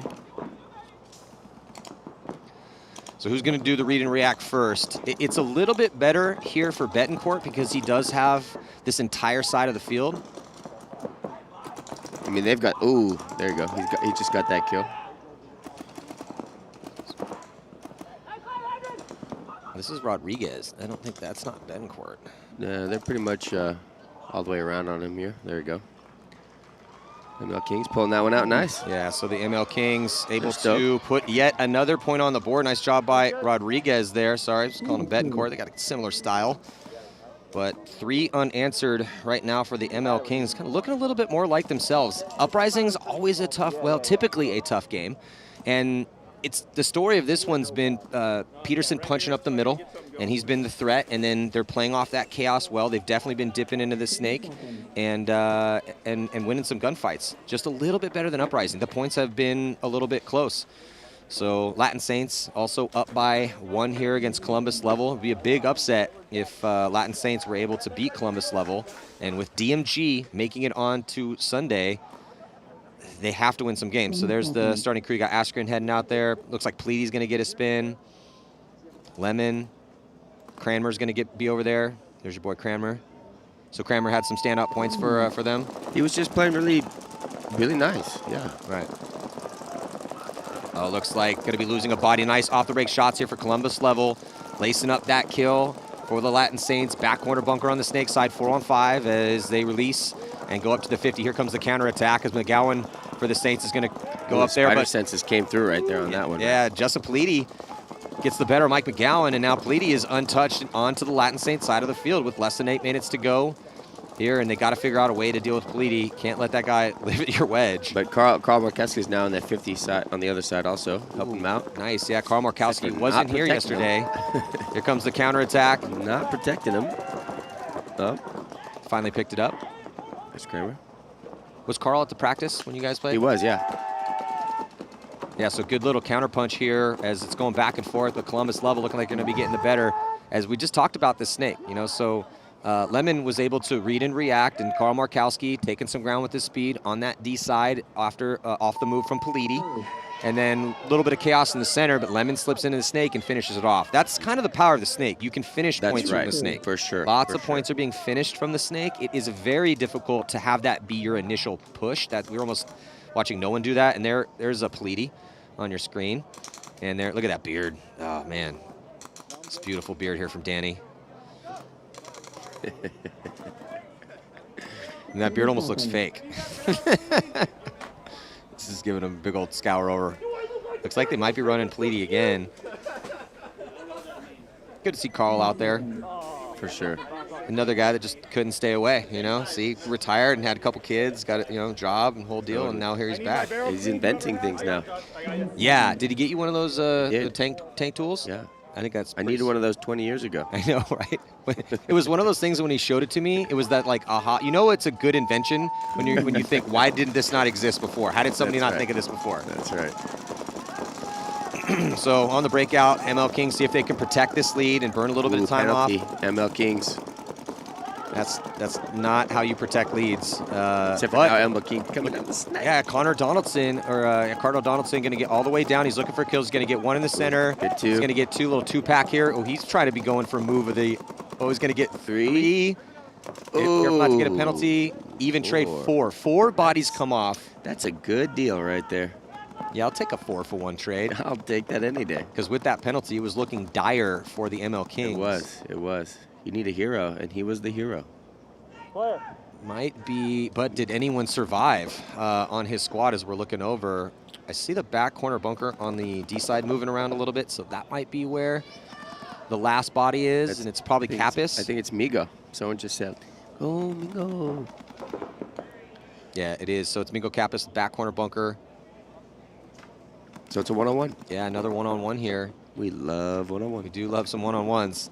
So who's going to take it is this is probably the point right here, Ollie, because it's 5:48. It's a 3-point lead for the ML Kings. Right. If Uprising doesn't win this point and they burn another minute or so off and they get a 4-point lead with 4 minutes, it's going to be very tough for Uprising. It's hard possible. to say, though, man, it's because, possible. Yeah. I mean, the different gear goes on when you're down a certain amount of points with a certain amount of time on.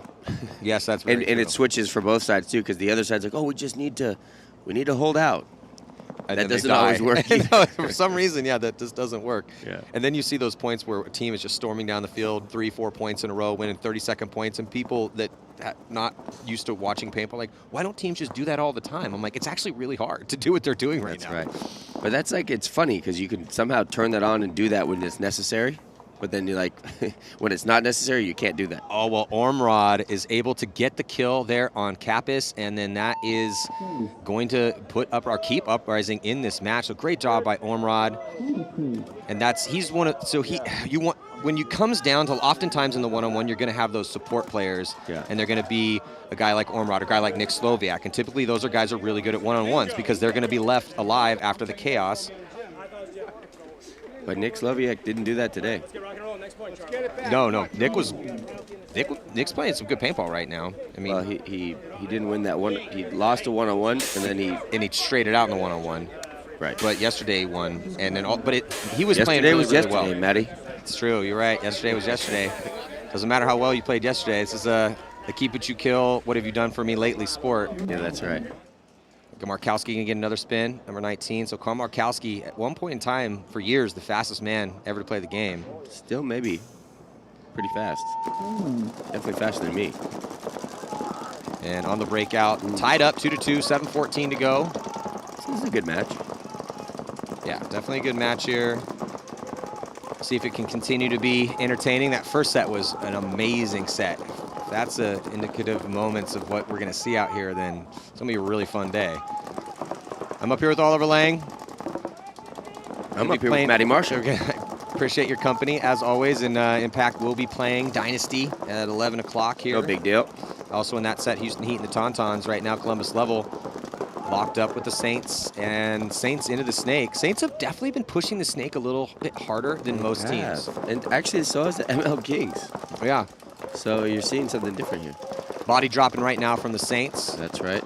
As we're watching the Saints get to the 50-yard line.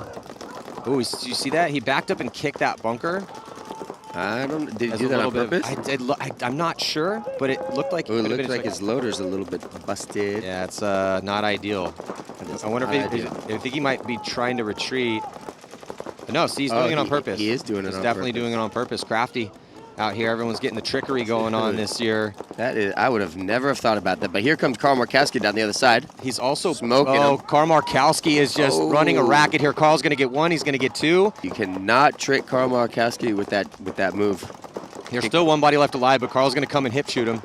Look at this. Yeah, Carl. Yeah, we missed that on camera, though, but it was pretty smooth. Oh, I'm sure somebody got it on. Oh, that was beautiful. Carl Markowski just saunters on over to the snake side after a beautiful two-pack run through and just kind of gives him the old gunfighter, you can't see me from the hip, little one shot.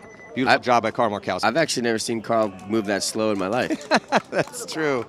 Those fast twitch muscles, he didn't need them after that initial burst. Well, welcome back, Carl. That was absolutely beautiful. That looked Carl Markowski-esque from years and years ago. Something's going on. Somebody was getting some water poured on their head. Hope that guy's okay. Hey, way to be, baby, way to be. Yeah, in the pits, let's listen in. Hey, same five, Danny in for Justin. What a fucking move. Way to be, guys. There he is. Man of the moment right there on that one, Carl Markowski. God, I hope we have that replay. Carl Markowski wears hormesis, just so everybody knows.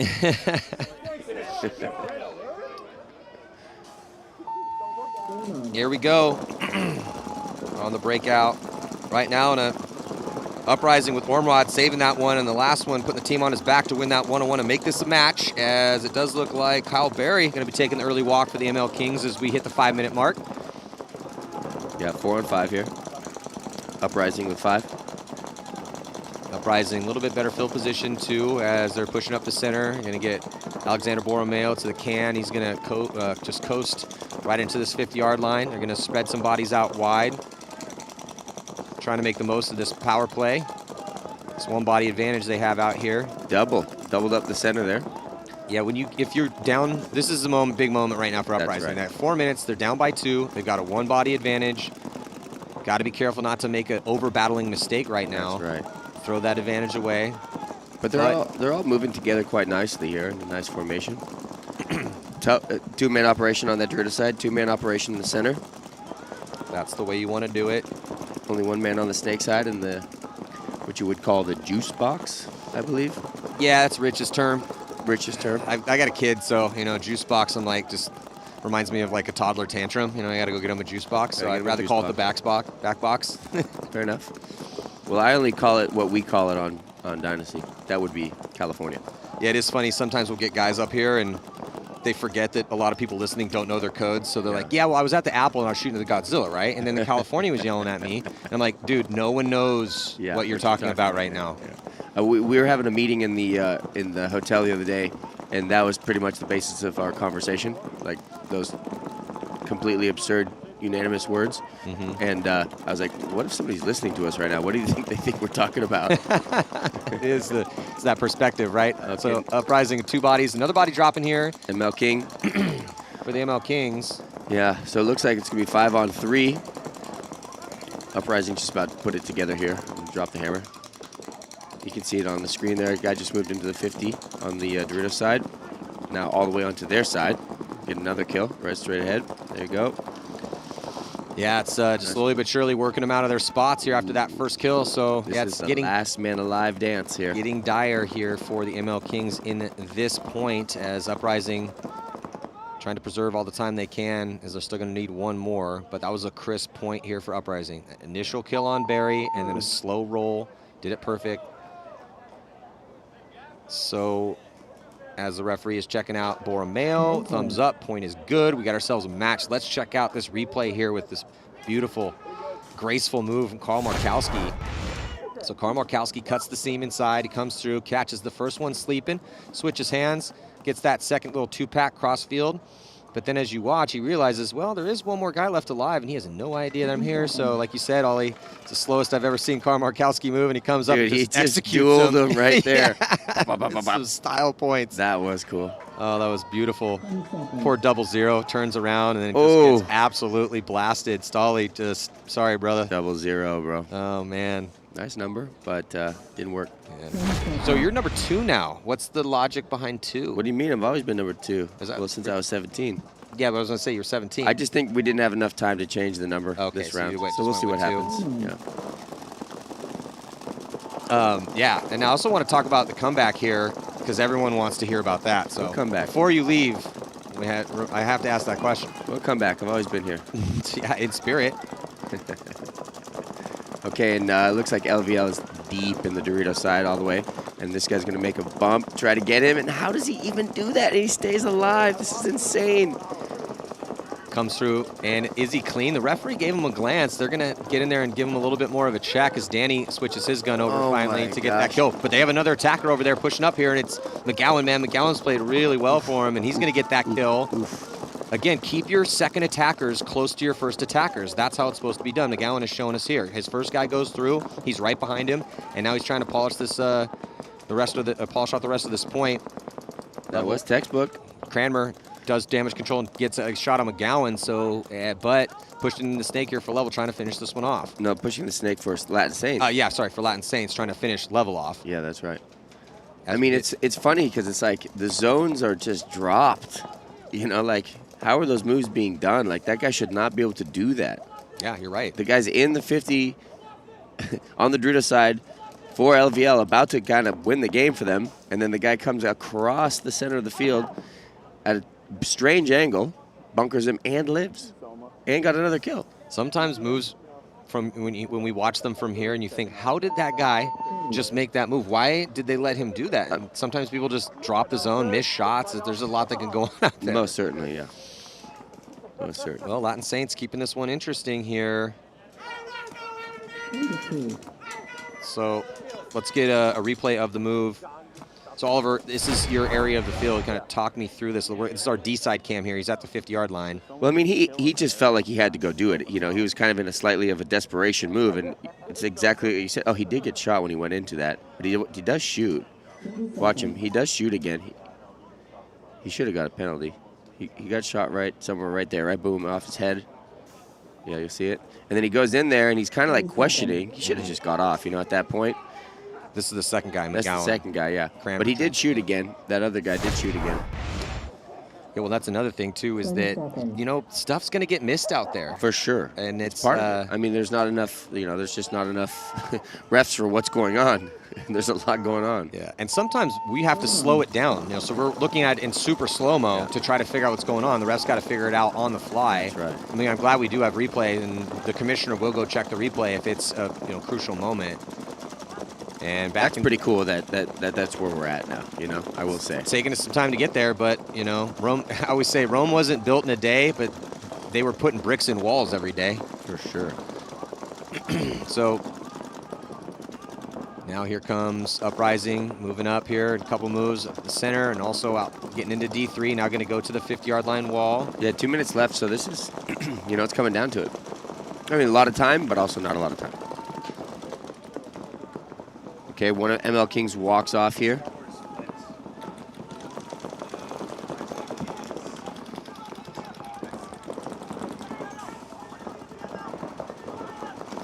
And it looks like the ML Kings are just kind of trying to slow it down.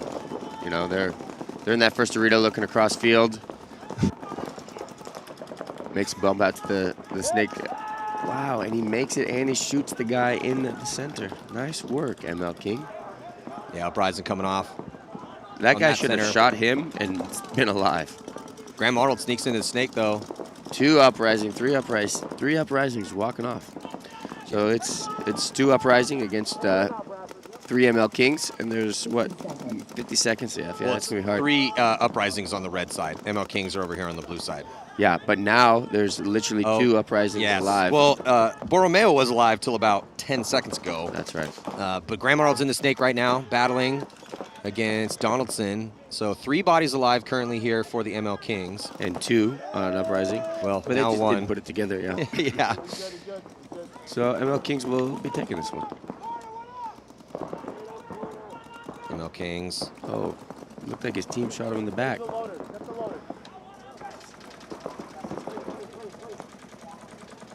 Donaldson, 20 seconds. I mean, we're coming down on time here. Yeah, so this is going to do it with 20 seconds left. I mean, this was the point. Uprising needed to put this one on the board to tie, and ML King's going to try to, and they need this margin. So Cap is going to beat Donaldson in, hit that buzzer, or is Barry. Again, we're in Florida. You can hear some ML Kings fans are out here bright and early. Yeah, for sure. Oh, man, it was amazing to see how many people were out here at 7 a.m. Like, literally, the parking lot was full, and there was traffic getting in. I was like, amazing. There's so many people here that for the very first time, I mean, I've been coming here years, right? And the turn, like, there was traffic past the light to make the left turn. There's still traffic. There's been a solid row of traffic for a couple hours now. Yeah. Yeah, I mean, I got here at 6, and there was just an insane line. It's funny when you're in traffic at 6 a.m. in the morning. Yeah, on a Saturday. That's World Cup. Yeah, this is on a Saturday. Yeah, I mean, this is the biggest event of the year. Excellent job by the ML Kings, as they're going to go undefeated so far through 2 games. Nice. It's going to give Uprising their first loss. They're 1-1, still have a chance to move on. Going to make it interesting. Columbus Level locked up with the Saints. The Saints have been hanging, and the Saints, again, desperately need wins out here. Columbus Level, they also need a win because they dropped their first game. If they lose this next one, that could be curtains for the World Cup performance. Could be curtains for their paintball, professional paintball. For the Saints, yeah. Yeah. They can't get a win. So Level makes it out wide here, snake side, and does he get the kill down the sideline? Death coming from the Saints in the inside. Looks like Markowski's walking off from the D side. Danny's walking off as well for Level, so 2 bodies have come off. Ooh, referee's going to be checking out Saints here in the snake, and it looks like he's clean. He's going to kick the bunker again? No. He's not going to play that game. 3 minutes and 20 seconds left here. I see at least 3 Saints. Yeah, there's 3 Saints. There's 2 LVL. One in the Dorito on the far tape, but now he's in their side of the Dorito. Yeah, Cranmer has no idea that Stolly's in here, so that's just going to be a free kill for 0-0. That's right. Cranmer throws that body away. He just did not know there was a player that deep into the snake, but here comes Weber. Weber looking for it. Oh, Weber's getting really good, man, but can he get through? He definitely takes the throw on his side now. Oh, but they lose that back center player as well, too. It's Weber as soon as... That's a tough point for Level, man. They lost too many bodies. They tried to do it, so Cranmer kind of threw his body away because he didn't know there was a player in the snake. Couldn't see how...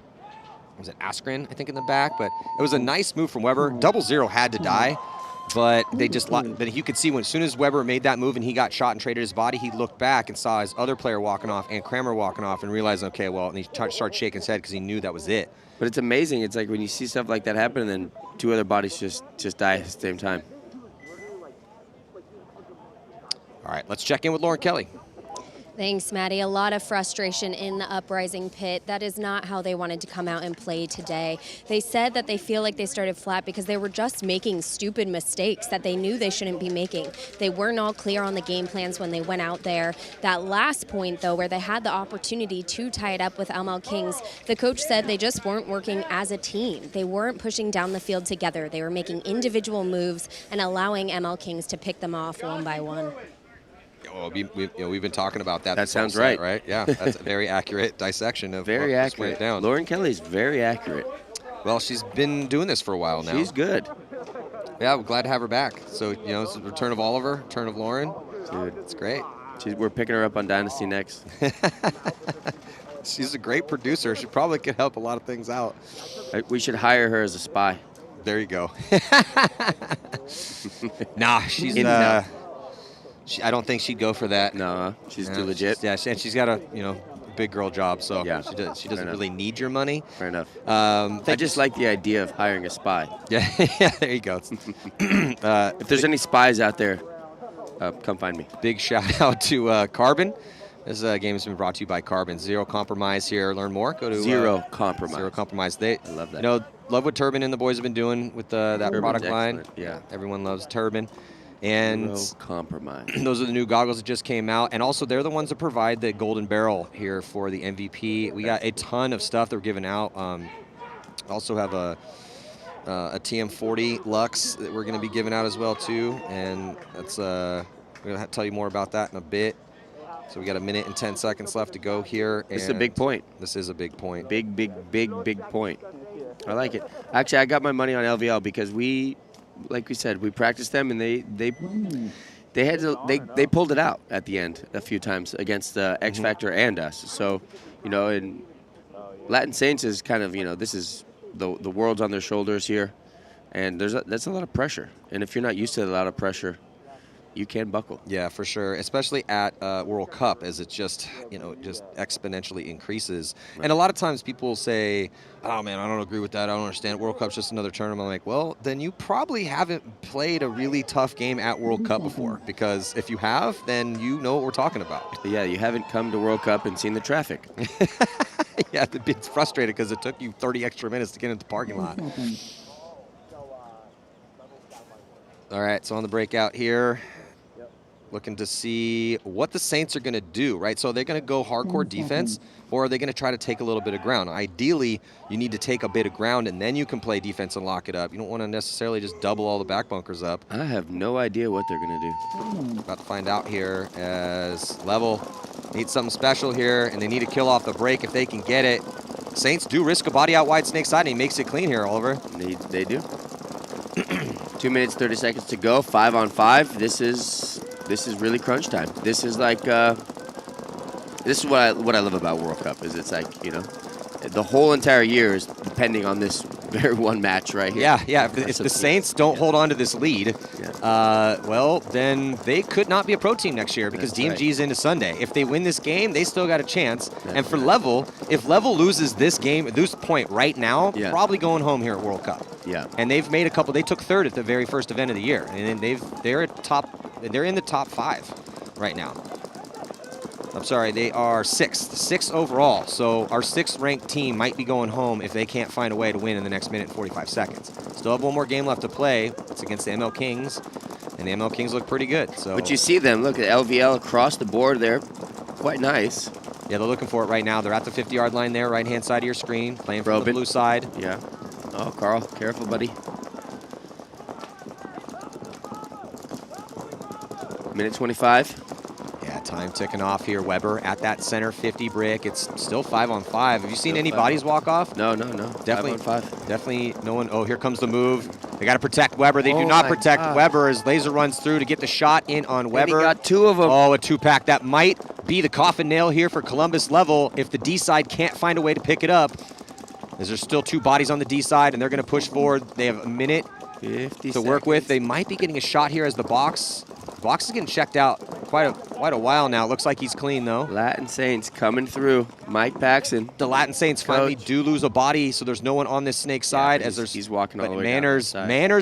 Did Manners just blow open the entire D side? It looks like he did. So Manners is going to save this one here for the Saints, and that is going to give the Saints a win. That is going to make the who's getting relegated conversation very complicated. So if someone would like to crunch all those numbers for me and then hit me up via Instagram, that would be pretty sweet. I'd really appreciate that. We need a number cruncher and we need a spy. So, Oliver, I'm sure there's a legion of people that would love to be your spy. So, if you're a number crunching spy, even better. Yeah, so it does look like there will be 14 seconds left. I thought maybe they just would run the clock down, but good job to Manners and everyone here on the Latin Saints, and and Gregory for putting this together, for hiring Mike Paxson to be the coach by going and getting the semi-pro team CEP. And let's just listen into the frustration here as Level. He ran through on the snake side and shot me in the foot. I thought it was 1-2. Well, it was the center, it seemed like. But yeah, he came through from the snake side. That guy got a 2-pack, 2 for 1. Yeah, it's a nice move. And that's just the lack of zone control. So keep that in your mental notes, because you guys are flooding bodies up that way too, and you got to watch that side. Notes on what not to do. Yeah. Do not let a guy get a run through and shoot 2 of us within the last minute. Okay, let me write that down. Corey, call a timeout for us. Yeah, so a 2-point spread with, 14 seconds left, it looked like. Let's see if that's the official amount of time when we have a minute to go. So, Oliver, got to ask you the question, and we've talked about this in some interviews, but some people haven't really seen, they aren't going to see those for a little bit there. But so on this comeback we talked about, and then we did talk about it on the show, the Spick and Span show. about how the love from the fans and the success of Hormesis and seeing the success of Dynasty, it kind of like rubbed the genie out of the bottle, you know? Right, yeah. Got Oliver out of Bali, essentially. Well, I've been waiting for Alex to retire for a long time, and he just wouldn't do it. So he beat me, so I had to come back. That's great. He waited me out. Well, I mean, it's got to be pretty cool to be Oliver Lang here at World Cup, right? I mean, it's got to be pretty fun for you, right? Yeah, I'm trying not to, let it get to my head. But I'm also like kind of a bench warmer these days. Mm-hmm. You know what I'm saying? So I actually have to fight for my spot, which is something I've actually never done. So I'm like, I got to go over here. I got to kiss Skinny Kevin's feet, and I got to give him a little back rub, get him a coffee. Yeah. I got to like do better than everybody else just to get maybe a spot. So it's an interesting dynamic. And also when you don't play as much, like before as a starter, you play a lot, so you get a lot of reps and you just get progressively better. But when you're fighting for a spot, it's actually very difficult to get a spot because you're not getting many reps. So then if you have one error, then you're like, it really there's no room pretty much for errors. Any mistakes. Yeah, exactly. Especially when you're trying to make a spot. Yeah. Which is good, actually, because then, I shouldn't make any errors. But that's where I'm at. It looks like Lauren Kelly. Let's check in with Lauren. Thanks. Level Up is coming out, and they only have 14 seconds, but they are hoping that they can put the pressure on and force Latin Kings to get a penalty so that they can get a swing point and have a chance to tie it up. Good luck. So you're saying there's a chance. I love Lauren Kelly's optimism, and I love LVL's optimism, but that's a shot in the dark. Yeah, so bodies flooding off the field here is Level streaking down the field and getting some bodies killed, and that is going to do it. 14 seconds have expired, and Latin Saints going to be taking a victory here away from Level, so most likely Level's chances here at World Cup have ceased to exist. They still have one more game against the ML Kings, and we don't really know with this bracket structure with these 5 brackets of 4, depending on how the brackets play out, we might see a team make it in at 1 and 2, not sure. But again, a big congrats to the Saints and the ML Kings. Next up, Revo and Legion, Energy, Elite, and the Lucky 15s. This should be an interesting one. Lucky 15s coming over from England. They went 1-1 yesterday. They beat Legion. Oliver, thank you so much for coming up here. My pleasure, Matty. Best of luck. Dynasty playing Impact at 11 with Heat and the Tauntauns. No big deal. Make sure you check out the Hormesis booth. We'll be back here on Go Sports. I'm Matty Marshall. See you in just a few. Make sure to root for Dynasty.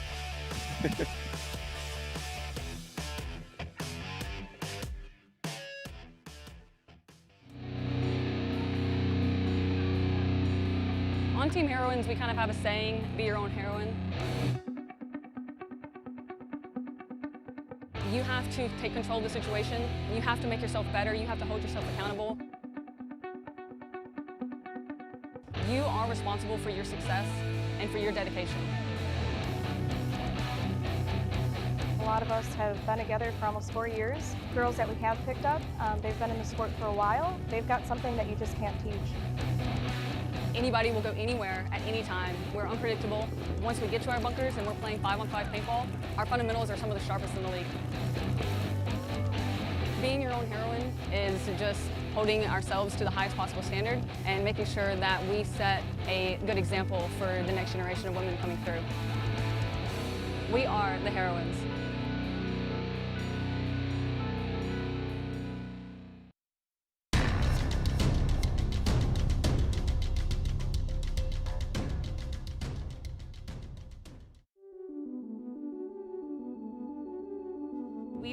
I think we kind of have one of the newest rosters on Vibe, and so I think people are not expecting very much.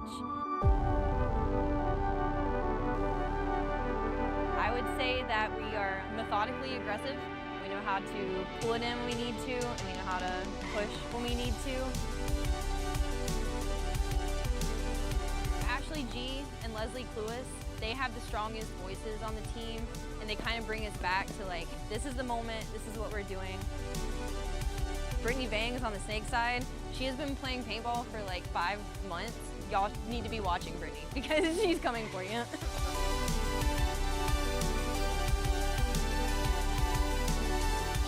We are.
The control is smaller, lighter, perfectly balanced, and comes with an industry-first angle indicator that will help you make the first shot every time. Front players love it. They can effortlessly run and shoot with perfect balance, and back players love the increased field of vision that comes with a lower profile. And every player loves the fact that it's easy to use, clean, and of course, never jams. Take it apart and put it back together in seconds. Using a pull tab in the rear of the loader, the drive cone and ball tray are also magnetic and can be easily removed for a more thorough cleaning. Soft on paint and never jams. The control has an upgraded magnetic drive cone with removable rubber fingers that are not only soft on paint, but never jam on junky paint.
We are back.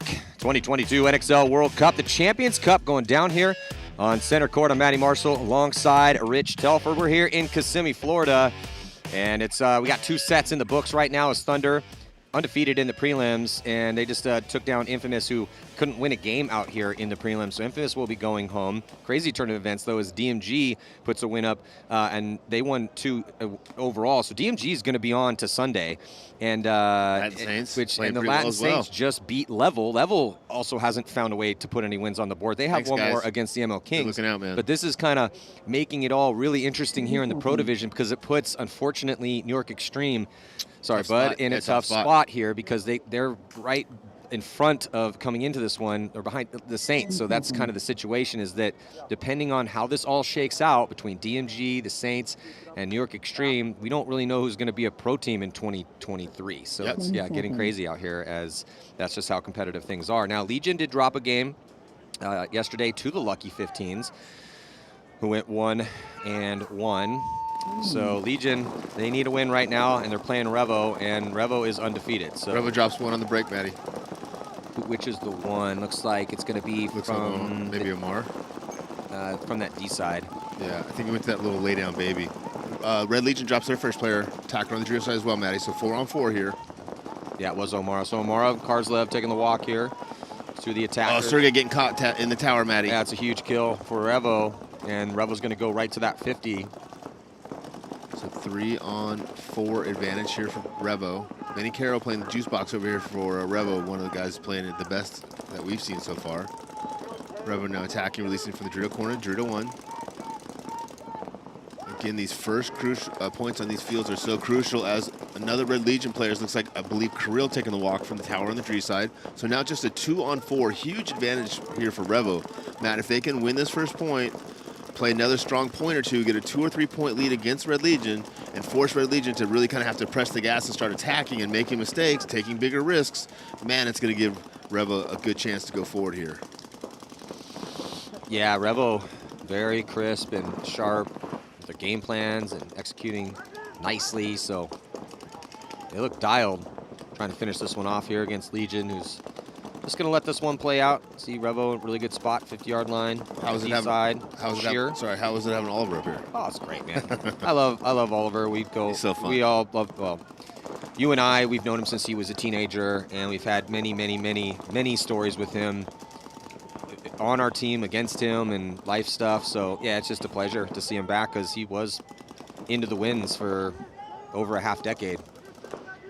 So it's absolutely awesome for the sport. It's good as his friend to see him back, and he played pretty well yesterday. I think he might be getting a little bit more playing time today, but he was up here talking about how hard it is for him to try to get playing time on Dynasty because there's a lot of really good players. But it was interesting for him as like a life challenge to try to, because Oliver's never in his entire career had to try to get playing time. He's been a starter since he was 16 years old. Right now, Revo's just trying to find a way to pinch out these last couple bodies here for Legion. I think they're just really being cautious about it because this first point is so important. Here comes the release. Smushov gets caught on the top. Looks like he trades. Red Legion concedes the point with just Malloy left alone in the juice box in a 4-on-1. Well, that was ideal for Revo because not only did they win the point, but they were able to burn a little bit of that clock off as well, too. So now we're going to see the Lucky 15s, man. Oh, good. This entire World Cup, and one of my favorite emerging stories in professional paintball just worldwide is this team that's taking the field right now, Lucky 15s. Again, the cocky swagger that these young kids have is both very, very impressive and also kind of annoying as one of the older guys. And it's just, they're just like we were when we came up. They're just like the X Factor kids and the Dynasty guys. So it's just kind of fun to see it. And the question is how far can they go with this group right here? Can they keep these guys together? Will the team get picked apart if they get better? And if they win this game and move on to Sunday, how deep can they go at World Cup? Man, you could beat Legion, you could beat anybody, but they got to get to Energy Elite. And Energy Elite has improved this year, and Energy Elite really wants to win a game out here right now because they struggled yesterday. Sure did. 4-on-4 here, Matty. Both teams losing an attacker. Oh, Lucky 15 loses another attacker. 3-on-4 advantage for NRG. NRG's got 3 in the back, 1 in the Dorito. Back center, Austin releases to the laydown brick. Looks like Caleb Abel's going to try to shoot himself from that juice box back into the corner. We've seen a lot of players use that juice box. They kind of back up as they shoot the wing, put the wing in, and then dip into the corner. The wing doesn't see it until the last second when he dips in. Lucky 15 filling Dorito corner. Yeah, Clint Moore, the veteran on the squad here, controlling these kids. They're not really kids, they're in their 20s, but he's the vet out here, and he had some good points for him yesterday. Mason's up the center and in a good spot. And he's going to cut to the other side and protect himself. He's got Nick Ripple right beside him as well, too, who's guesting on the team. Here comes the move as Bowen's going to come through and trade out. Nick Ripple's going to try to get out wide off of that chaos, and it looks like he makes it clean. And another body coming off for Energy Elite as well, too. But here comes Buffton and Caleb Abel as Caleb comes through, and it's getting crazy out here. 1-on-1. 1-on-1 with Buffton and Ripple. Buffton tries to get out, dives into that back corner bunker. Nick might just hit the afterburners and run in and try to hit the buzzer. He's going to fully commit. Buffton also tries to do the same, but Ripple's going to beat him there. What a great job by Nick Ripple. I think he got there a few steps for sure before Buffton was able to do it. Let's see. So the thumbs up. React there from both guys. Really awesome. Was just a couple steps behind. Definitely one of the most interesting points we've seen out here. Great job. A lot of chaos there. Yeah, what a great read there from Nick Ripple as coming over from Breakout Spa. And he's one of the best players in Europe, man. He's really good. So that was just a no-brainer here for the Lucky 15s. We're in the pits right now. All these dudes rocking their mustaches. So let's get a look here at the photo finish. As Buffton was off to the races, you can see there at the top of your screen, but Nick Ripple beats him there by about a step and a half. Yeah, so he's already hit the buzzer, and Buffton had, maybe 2 steps still to go. So just quicker on that with that burst speed and the read here for Nick Ripple to put the first point on the board for the Lucky 15s. Really like the way the Red Legion player, Britnikoff, is playing that juice box for the Snake. He's almost always their last player alive. Super consistent over there. They just need to get more production on the center and the Dorito side of the field. Sergey is the center can, standing up, almost shooting over the top of the can, Matt. It's like 5-on-5 here for both teams. I don't see anybody walking out. Revo secondary from back center to the tower on the Dorito side. So it's Dorito corner, Dorito tower, lay down, brick, juice box, and I'm assuming back center, but I cannot. Oh no, Dorito 2. Red Legion's back center, Dorito tower, lay down brick, center can. Malloy's also in the juice box low, 5-on-5, as Sergey switches from the center can to the wing, picking up the snake gap. Like the way he plays that, very proactive, goes out to the edge, goes inside, goes over the top, shoots the gap, comes back, shoots the gap again, engaging 2 or 3 players there. Revo player taking a walk from that middle brick. I believe it's Omar walking out early again. That's 2 points in a row. He's been the first eliminated. That is At the same time, though, Karslev again. Karslev taking a walk from D side. 4-on-4 here. Phil to the snake from Smotrov. Great timing. Oh, at the same time, though, Revo attacks on the other 50. Sergey's got to be careful. He's going to get shot from across the field. That's our all-star Chris Shear, who's at that 50, and he's going to wrap around and start feasting a bit here. His body coming off from the center with Sergey. But look at this, though. Smotrov, he gets into the 50, but then he gets clipped. Yeah, Smotrov. Oh, Revo taking a penalty over there. That's a bad penalty. That's a tough one, man, because it was looking really good for Revo for a second and rips his pack off, and here comes Burtnikoff. 2-on-1. Sees that they got a gift. 1-on-1.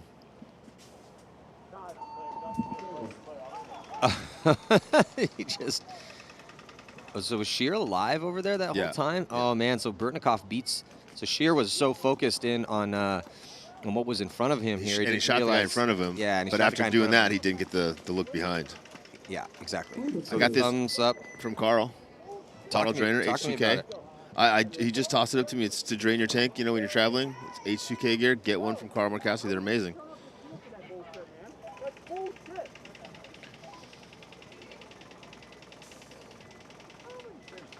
Yeah, so that's going to be a frustrating one for Revo. Yeah, they're going to want that one back. For sure. In the pits right now with Legion. Let's see if Lucky can create chaos again. Energy's kind of a control team. They worked really well together, teamwork, good control. Lucky 15's kind of a chaos team. We'll see if the chaos can survive and win that next point. Because it looked like Energy was going to win that first point. But then Lucky 15 started making moves down the field and turned that point around. Yeah, Lucky 15's and Nick Ripple saving it here. Now they're switching sides. It's going to be Energy Elite from the blue side, and Lucky 15's on the red side. Energy losing one on the break, Matty. Maybe Lucky 15's going to be losing one on the break as well, too. Lucky 15 in the snake. Energy in the snake as well. Both teams in the snake early. Both teams with 4 players alive. Both teams 2 players on the drill side. 1 player in the snake. 1 player in the center. Very similar positions. Only 1 point advantage here for Lucky 15. They certainly can't sit back on this 1 point advantage. Bowen in the snake, and I think Nick Ripple in the snake here. Yeah, Ripple's really not gotten any heat since he's gotten there. I'd like to see him go down and at least go forward and put a little bit of pressure down the tape and also a little bit of pressure inside. If no one's shooting at you and you're not really shooting at anybody, you're not doing much. Tilbury's inside D1. Little tactical retreat from Mason. Oh, Mason went to that can. Luckily, he got out of there. Wing now with Mason looking snake side. He's playing defensive on the snake cut. Tying up again. Another Energy player taking a walk from the center brick, Matty. Energy players from the middle of the field have been getting dinked out. The tape players are playing real well, but consistently the middle players are getting dinked out. Caleb Abel now jumping out into Dorito 1 over there. At least I believe it's Caleb Abel. It looks like him. Yeah, Tilbury gets out to D3. Mason Hines is at the wedge here for the Lucky 15s, and I do believe this is Nick Ripple here in the snake for Lucky 15s. And Bowen, a little tactical retreat for him. He goes back to snake 1. He's got a body at the, oh, Nick Ripple getting shot out of that snake 1 spot. Can't even see, really got that kill. Bowen's gonna pop the top now for Energy Elite and try to make the most of this. He can hit the deck and crawl all the way down. He has to be very careful though, because Mason Hines is just pumping paint. Mason has no idea where he is. Yeah, he's just probing, right? Shooting, hoping somebody shoots back so he knows where he's at. Yeah, Bowen wants to go forward, wants to be aggressive here, but also understand that he's on island, and if he dies over here, Energy's probably going to lose this point, so he's got to really balance his offense with some good decision-making. I think his natural initiative is to be aggressive, but he's just got to be smart aggressive here, you know? Oh, and Mason gets caught by Bowen there. Yeah, that's kind of a tough one. He wanted to go up to that 50. It's a bigger bunker, but you're going to expose yourself a little bit more. You can't really hide from the snake in there. I mean, it's better almost to stay at the wedge and maybe even get back. And then Tilbury's going to get shot cross field. Bowen finishing up strong through the snake side, Matty. Lucky 15, strong in the big game. Yeah, they kind of just didn't play any offense. Yeah, and that offense is their stock and trade, but well, that's what I've heard. They lost, that's what I've heard, but I haven't seen that. They lost Ripple, and then I mean they just got outplayed in that one. And even though Energy Elite lost body too, but just a little bit better from Energy Elite, a little bit tighter. Energy Elite, a bit more intelligent, kept the pressure going where Lucky 15 kind of got off the gas a little bit. Both these points have been pretty close though. It's Coach McGowan, leader of the ship over there for the Lucky 15s. We've got to get a translator for their pit. If nothing else, just for the humor, just, you know, subtitles. Guys, we're speaking English. No, not really. Not American English. Red Legion on the blue side, Rebel on the red. Very closely contested match here, 1-1. Plenty of time left. 9:45. Rebel releasing up the center. Red Legion losing their first attacker on the Dorito side. Karslev. Oh, now Sergey taking the walk as well. So 2 Red Legion players taking the walk. 5-on-3 advantage here for Revo. Yeah, Rich, notice how Legion is having a hard time keeping bodies alive on the break here. I sure do. Which normally, when they're playing well, you can say it's any good paintball team, but they're the ones that shoot bodies on the break, 100%. and they can keep their bodies alive. Yeah, or at least even, go 4-4. Even, right? Yeah, like if they shoot a guy, they lose a guy, but they don't usually lose 2 guys that don't shoot anybody for multiple points. And it's the same side of the field, so maybe there's a misread. You know, they think there's a bunker that's safe that's really not. Omar now pressing up the center again now. Malloy coming off the juice box into the wing. I think Malloy sensing that he's got to switch and start playing a little bit more offensively. Malloy's trying to let Benny Carroll get outside, but Benny's so athletic, he's got to be careful with that. Oh, here comes the push up in the center. Look at the little double dose. It's a 2-pack right now for Omara. Nice job by Omar to get up there and cause got too clean damage. And then here comes Chris Shear, just so smooth with the run. And I always love Chris Shear's style. Real fluid over there. Yeah, like a ballerina. You know, but more masculine, like a super there are butch. Male ballerinas. Super yeah. That's cute. Like a super butch ballerina. Like that's Chris Shear. Like, you know, I mean that as a compliment. I don't know if that's the way it sounds, but I mean it as a compliment for sure. I mean, I'm pretty sure I know more about ballet than you do because my mom taught ballet. I'm pretty sure you know more about a lot of that kind of stuff than I do. Oh, you're just all puffing up now like, I can't know anything about ballet.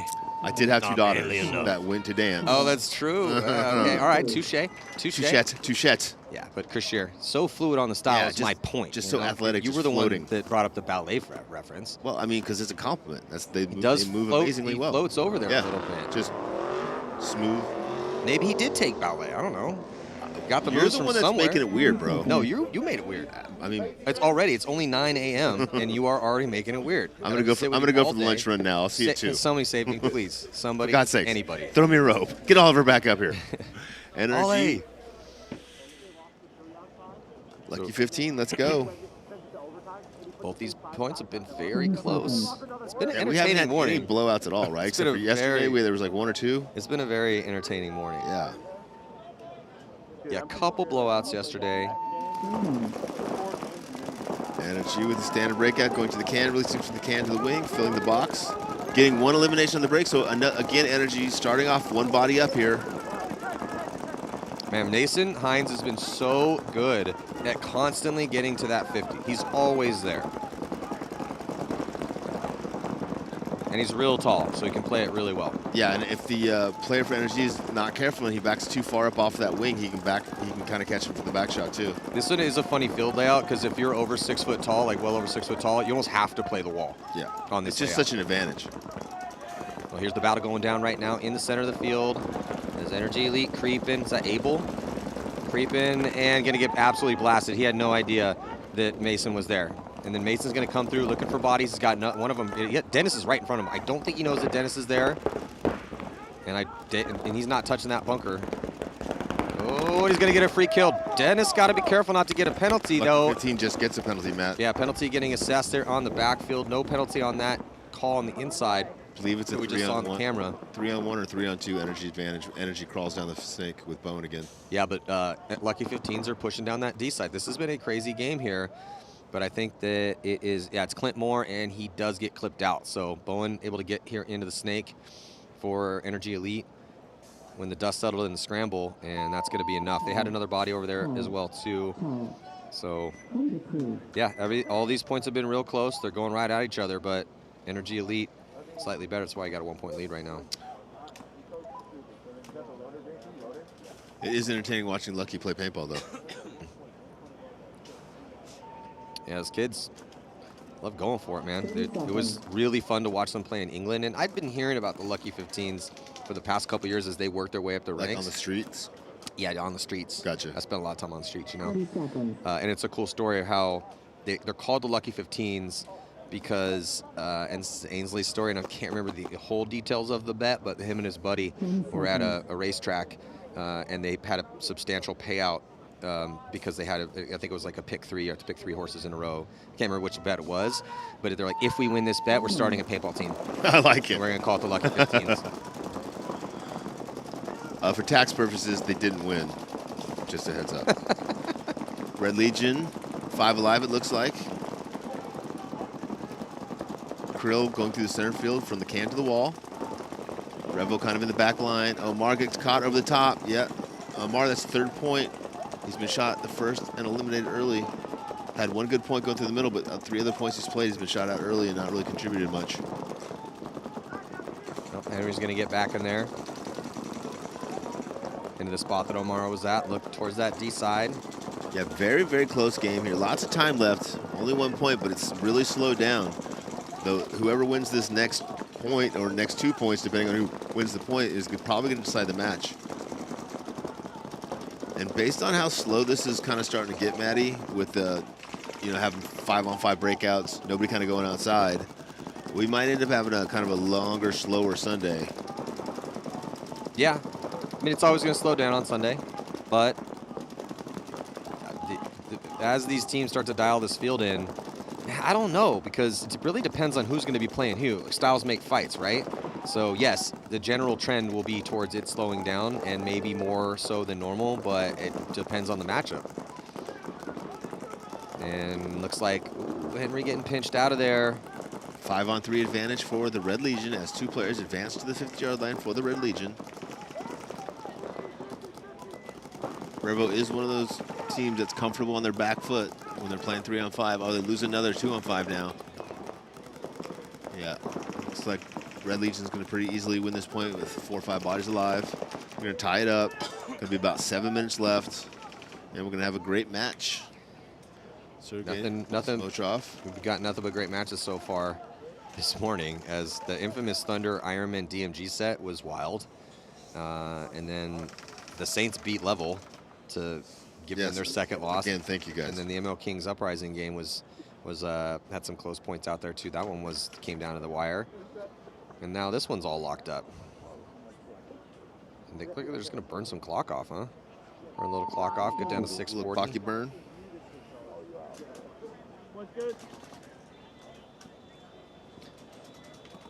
So let's check in with the 3rd member of our broadcast team, Lauren Kelly. Thanks, Maddie. Aside from Mason Hines, who's coming off the field a little bit frustrated, the Lucky 15s are pretty cool, calm, and collected in the pits. For many of them, they've said it was a dream to come here, step on the pro field in America, but they said they don't feel that much pressure. They know nobody is expecting anything from them. However, they're hoping to come out here and surprise a lot of folks, so we'll see if they can do that. I'm expecting a lot of them. Obviously. I saw the talent out there. I saw the fire. No, your standards are very high. I was staying at the same hotel as your these friend. dudes. I'm telling you, your standards are very high. That's because you constantly disappoint me. But other than that, no, I stayed at the same hotel with these guys, so I got to watch them play all weekend. Rode to the field with them a couple times and hang out with their coach and the players. They're very talented. They're very hungry. They're driven, and they got the cocky swagger you need to be elite. So yeah, I expect a lot of them. 5 Alive and Lucky 15s get to the snake corner, Matt, but they lose their first attacker on the wall. Oh, they lose the whole Dorito side. 2-on-4 advantage here for NRG. A great point for Energy Elite right now to try to extend this lead. There is a lot of time left, so Energy Elite needs to pump the brakes a little bit, force the Lucky 15s to either concede it or just whittle this time down. Lucky should concede it right here.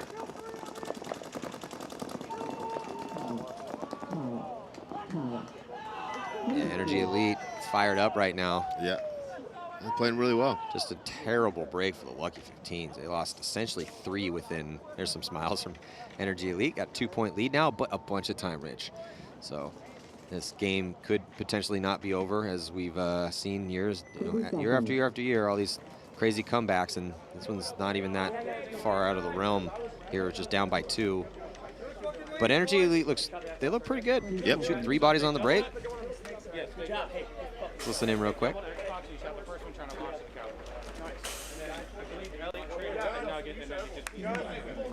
John, good shit, guys. Hey, keep that paint rolling.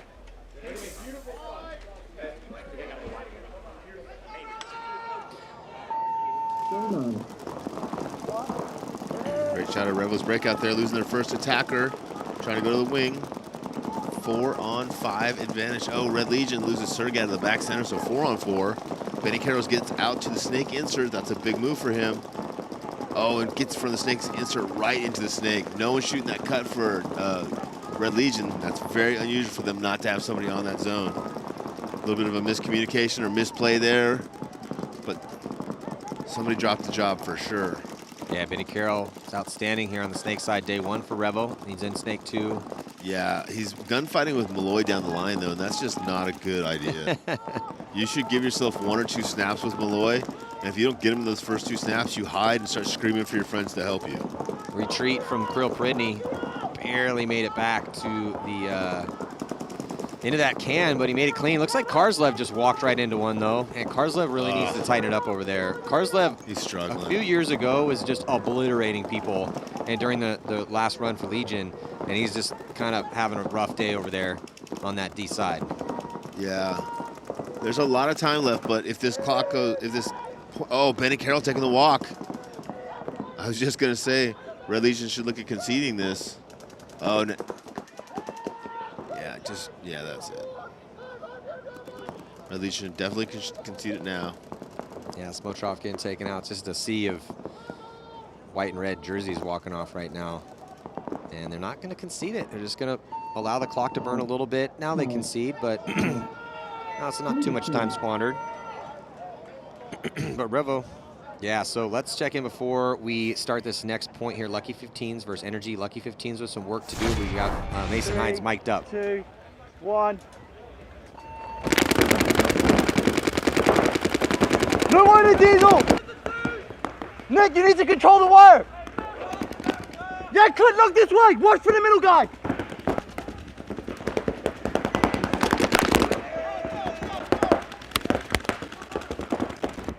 No way. No way.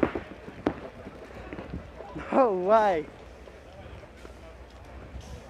There. Yeah, Mason Hines, and playing up the center and playing really well for the Lucky 15s. Clint Moore on your screen, captain of the squad. Still got it after all these years, Clint, so I tip my hat in respect to you, bud. But they got some work to do here, Rich. What do you think, if you were coaching Lucky 15s right now, what would you be saying to them in the pits? Let's survive the first 30 seconds. Let's play 5-on-5 paintball. Let's attack through the center of the field, or at least own that area. When the guns go to the inside, then we move to the outside and move down the tape. Yeah, I mean, they have the wheels. They have the personnel. It's just gotta live through this break. Energy Elite throwing some lasers out there. And then they've been good in the scramble, but they also lost points there, too. The problem is even as good as they are on the scramble, they're scrambling 3-on-5, 4-on-3, down on numbers. So even though they do pretty well in the scramble, they still end up a body or two short because they're losing, the bodies in the breakout or very quickly thereafter.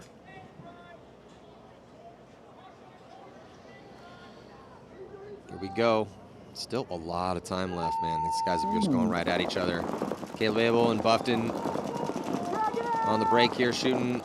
And then they get Caleb up on the delay out to D1. Energy got 2 taking a walk, Maddie. 3-on-5 advantage for the Lucky 15. Lucky 15 shooting a couple of bodies here on the break now, giving Energy Elite taste their own medicine. This is what I would tell them to do, Matt. If I was coaching, this is exactly. All right, guys, simple plan. Go out. You need to kill 2 bodies on the break, all right? Oh, they're going to lose. But don't die. Coffee out of the corner there. Yeah, that's a tough death there. Yeah, he was overplaying that position, Maddie. He was gunfighting, rapping. He was just wiling out when what he really needed to do is just stay alive and kind of hide there. High body situation. Can't have deaths like that when you're down 2. Still 4-on-3 advantage for Lucky 15, but they do let Caleb Abel get out to the Dorito side. That's not going to help him. Lucky 15 gets back out to the snake corner again, Maddie. So they feel that they really like that position. They filled it twice now. And she has Dorito 1, Juice Box, and Snake Corner. 2 bodies. Tilbury and Moore making moves to D3, D2, and then Nick Ripple here for Lucky 15s. So they're putting themselves in decent position, but Energy Elite just trying to hold on right now. Still have 3 bodies alive, so after they lost those 2, no one else has died. And, oh that was a really nice... Caught Bowen. Yeah, caught Bowen, so... Bowen made a great move in there. He just made a great shot from that wing, stood up nice and tall, shot down into the snake, caught him right in the head. So 4-on-2 advantage here for Lucky 15. They're going to win this point and probably have more, 6.5, 7 minutes left to try to get back in this match. Lucky 15 now releasing from the snake corner into the snake. Austin's caught him. Austin, Juice Box fills out to the snake insert. They have no containment. He shoots a player as he goes out there. Great move by Austin. And then they lose a body up the center, though, with Ripple here for Lucky 15. So that's a couple deaths that can't happen if they want to be beating teams out here on a regular basis. And World Cup's at stake here. Lucky 15's with the win. Energy Elite also trying to advance here. They desperately need this win as well, too.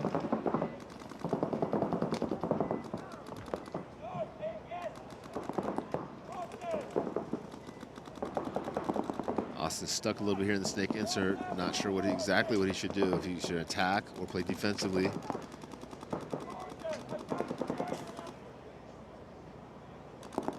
Lucky 15 again with the 1-body advantage here. Austin again making a move from the Juice Box into the insert, and now into the snake. Yeah, it's gonna be. Oh, he just can't die there. Oh, he gets caught wrapping. Great shot. Who was that? Levi or Levy again? Yeah. Levy went off yesterday.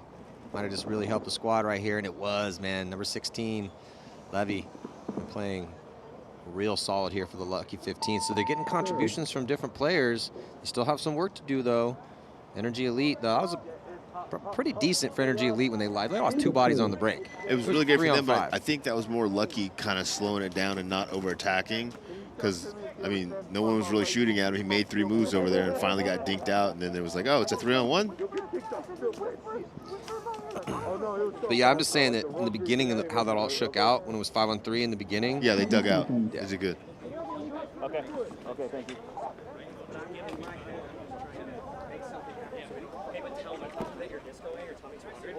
Because I was all the way on the edge.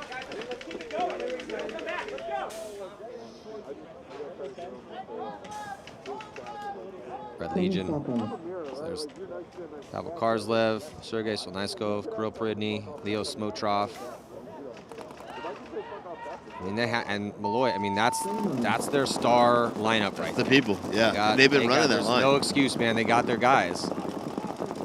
Sergey gets one on the break, catches him from over the top. Looks like Greg taking the walk there.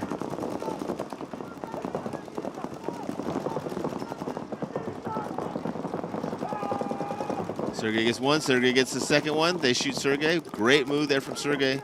Anytime you can leave the field with 2 people, that's a big advantage, leaving your team in a 4-on-3 situation.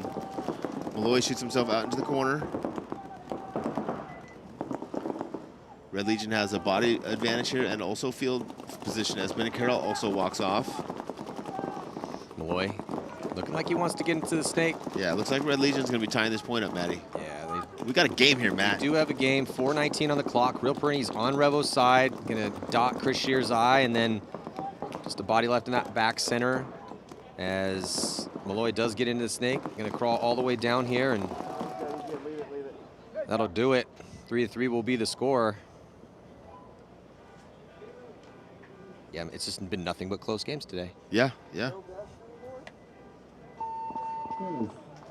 Not super high scoring, you know, kind of lower scoring, but back and forth kind of matches.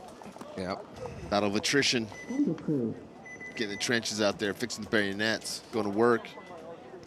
Yeah, World Cup, baby. Yeah, kind of tough to even tell with Revo and Legion, who, I mean, obviously it's tied, but do you see one team looking a little bit better than the other? I don't, but I see a couple of I see a couple guys on both squads struggling that usually don't struggle, and maybe whichever one of those guys can kind of step up and play closer where he normally plays will be the winner of the match. I mean, Revo, I just think overall look a little bit better here this weekend, but yesterday is a different day. So, you know, Legion at 1-1 and losing to the Lucky 15s. They come back, they beat Energy Elite by a decent amount. That was a 4-point spread. But they've done enough to stay in there. It's just too many early deaths right now for Legion, just overall. For sure. They haven't, it's been having a really, really hard time playing with 5 bodies. It's like 5 life for both teams. Another very highly contested match. NRG with a 1-point advantage. And over 5 minutes left in this match. Weber moved from that center can to that wing. He's been playing really well for Energy. One of the stronger 2s. Looks inside, pumps some paint snake way. Then switches, looks inside the Dorito, pumps the lane that way. I like the guys who get up there and play that spot like 2 or 3 different ways, you know. Talking about Jason Dennis? Yeah, Dennis, sorry, yeah. For Energy Elite, right? Yep. Yeah, Jason Dennis. Oh, but he misses his shot going in because he's switching back and forth. Yeah, he allows Levy to get not quite enough discipline there. You can be proactive there, but you got to do the job, right? You're literally there to keep anybody from diving in the snake. Absolutely. But see, Levy didn't know he was there. Oh, but Dennis missed his shot. Better be lucky than good. Yeah, so now Dennis is probably going to, he's thinking maybe he's going to go run him, but he's got to be really careful because Ripple's looking that way. But if he goes to the wall, I think he can just back shoot him. If Dennis goes to the wall? Yeah, goes inside to the wall and then just back shoots into his hopper. He definitely can, but he has to make sure that he gets that first shot because he's not going to be able to hide at that point. Nothing to hide behind except your gun. Ooh, I love this going forward. Sneaky, sneaky. Don't hit the bunker. Dennis still thinks he's at snake 1. He might get the drop. He's got to be careful. Oh, and they trade out.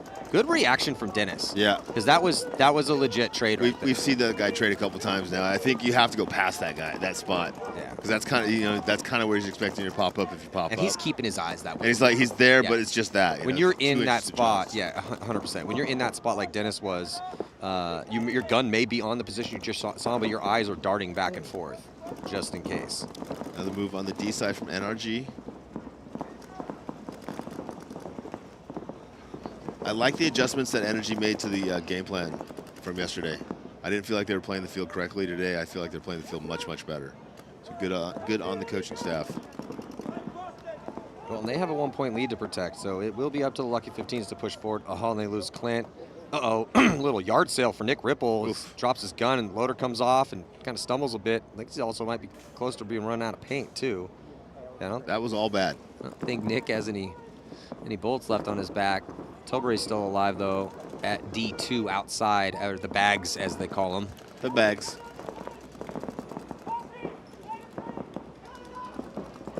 Sun's just about to start poking through here. I'm gonna have to go grab the shades.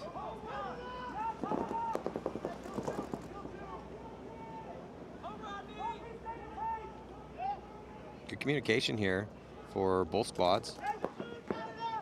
Yeah, you can hear communication going back and forth. Again, determining where the bodies are, where the bodies are looking. If you can line up all those little laser beams, you can try to cartwheel your way through to the safe. Oh, big elimination across the field in the bags, Matt. Wow. That was a huge kill here for the Lucky 15s. And great communication. You know, the guy who shot it, saw it, called it. That's a really tough death. But now they need to switch to offense, right, Matt? Because they're still down by a point. Yeah, they have 2:20 to work with, so it's not run into guns time quite yet. Oh, and they get another kill on Buffton. They're just winning gunfights right now. Austin's usually pretty solid there. He was in a tough spot in that brick, though. Probably should have been in that stand-up. Man, I was looking at this for a second. I'm thinking, man, it's going to be a little tough for Lucky 15s to push into these guns, but then they start getting some kills. Oh, looks like, yeah. 2-on-1, I think. Tilbury coming off. Do not go one at a time. You have 2 minutes to work with. Oh, Energy losing another player. I think it's just back, 2-on-1 back left. Back corner bunker on the D side. Lucky 15 has enough time, but they need to win this point and either try to leave themselves enough time to win the next point or not enough time for Energy to make score a fast point on them, if that makes sense. Good communication, talk across the field. Yeah, I think this is Nick Ripple here,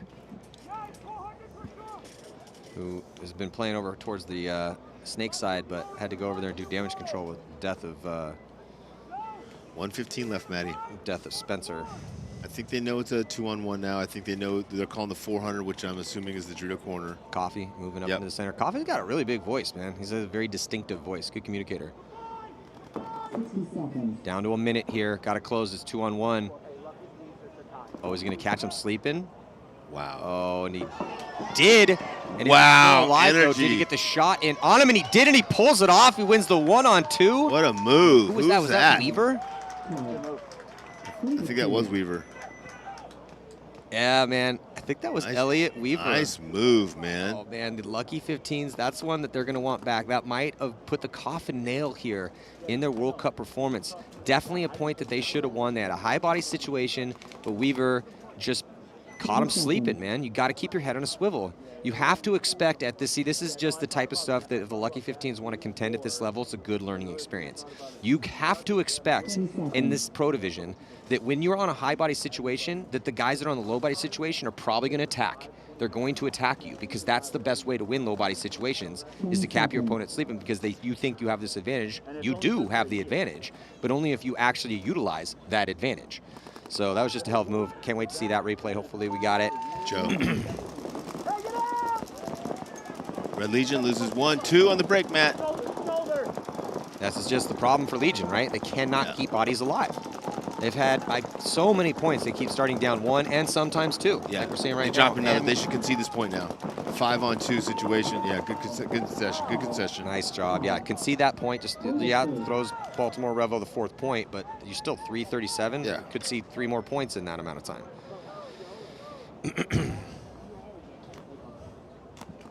All right, let's get a look here at this replay. I believe Weaver. But this is one of the best moves that we've seen out here all week long. So they're just, I mean, how did Coffee not see it? See him? Maybe not tall enough, but yeah, he gets the shot on Ripple. Ripple almost pulled his gun there, and then just catches Coffee sleeping. Elliot Weaver, that was a hell of a move, brother. That was really, really elite level paintball. You know, 1-on-2, and that is a giant ball drop right there for the Lucky 15s. Those guys are gonna watch that, get a little sick feeling in their stomach. Down by 2 with not a lot of time left here. 10 seconds. And Lucky 15s, they can't pull this one out. They're going to go 1-2. Energy Elite, they put them at 1-2 as well. Oh, a little bit of a bad start. Looks like he tagged back up, and he's okay, Matty. Only 46 seconds left, and we're under a minute, so look for those red flags. Body coming off right now, and here comes the aggressive push up the center from everybody. Both teams sending it. Here comes Levy. Levy's untouched. He gets 1, he gets 2. Got to be careful not to get a penalty. Nice job. Levy got 2. That guy that lay down hit, pulling the other one out. Not leaving. Here comes Ripple. Ripple's going to come through and blow up 1. He's going to maybe trade out. I think the Ripple's the last body left alive. Got to be careful not to get a penalty here. To be a red flag, swing point. That's going to put a little bit more time on the clock here. So it's going to be a little bit more than 15, and it's going to be it's an immediate swing point.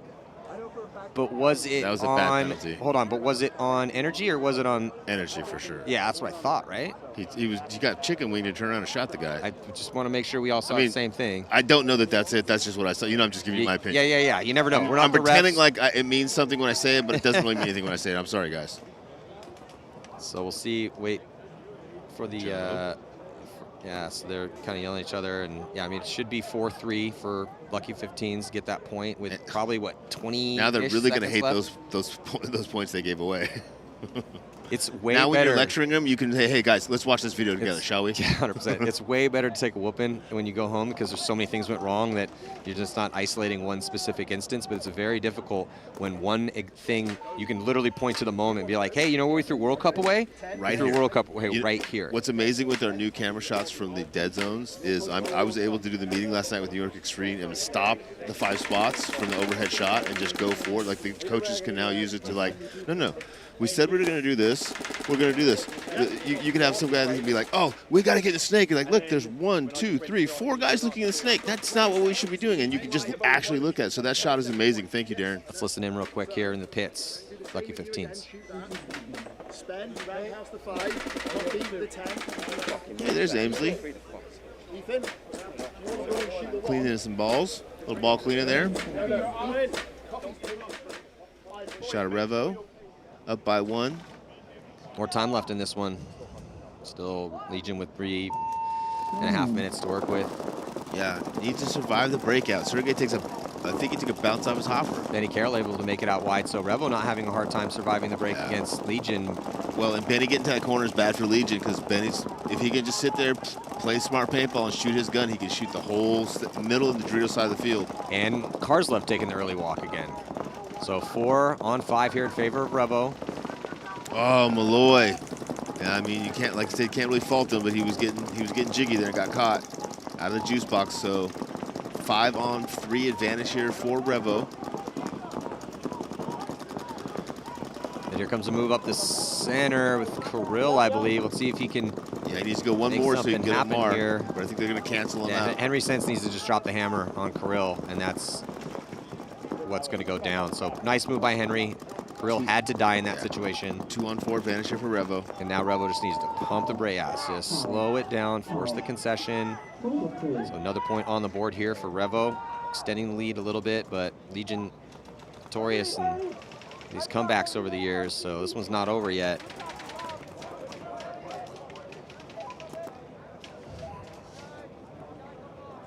So I'm wondering how much time is going to be on this clock here for, and if I'm Energy Elite, so it looks like 18 seconds. That's enough time, but it's full, has to be full send, and they got to be begging for another major. And you have to hope the other team makes a mistake. Yeah, for sure. Let's check in with Lauren. Thanks. Jason Trozen is in the mobile mini right now, replaying that, making sure that that penalty call is sound. The last thing that the NRG Elite coach said was no penalties before that point started. So he's standing over here waiting for that call as well. But if they do get that point and they have 18 seconds here, that's a huge momentum shift for Lucky 15s. Yeah, it's on the way it is right now, it's 3-4 and maybe 18 seconds left. I was interested to see if they were going to put maybe a little bit more time on the clock based on when that penalty was actually assessed before the clock was actually able to be stopped, because every second is so precious to the Lucky 15s. And I don't know if I'm Energy Elite, I'm hoping that there's as little time on the clock. But right now, Energy Elite still, most likely going to win this one, because all they need to do is just get out there, don't get any majors. Yeah. But the one thing is probably send a body running up towards that center, which is a little bit of a risk with the major. But if you can just send one person, so the Lucky 15s, they're going to be flying up the field. They have to worry about somebody. So if they just have one person that's running at them, they have to deal with that person before they continue to go on. So might be the move for Energy Elite. And yeah, Lucky 15s, like no one's going to, just don't stop moving, man. You can send the guys up the center to draw the guns, bodies out wide, and hope that things go your way. What does it look like? Yeah, for sure. So this clock is still stopped at 31 seconds as our commissioner is discussing things. Trying to, and watching stuff to try to figure this out. actually the real call. The real. And big shout out to all of our sponsors here. Planet Eclipse is going to be bringing us the Skycam. Coming out with new markers this year. You can pre-order them now, so check with their local Eclipse dealer. Jason's still analyzing that last one, which means that maybe it's not as obvious as we thought. Yeah, there was a lot of stuff going on at the same time. There was definitely a lot going on. I mean, maybe we can get another look at the replay too, see what he's looking at potentially, as it is definitely starting to become a glorious day. Another glorious day in a chain of many glorious days.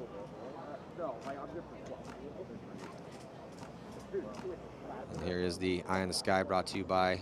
I guess they're also reviewing because Energy might have to start down players, right? Because if the last guy got shot, got the penalty, and there wasn't anybody to pull, but of course he didn't shoot anybody either. So I don't know. I'm glad Jason's doing that, not us.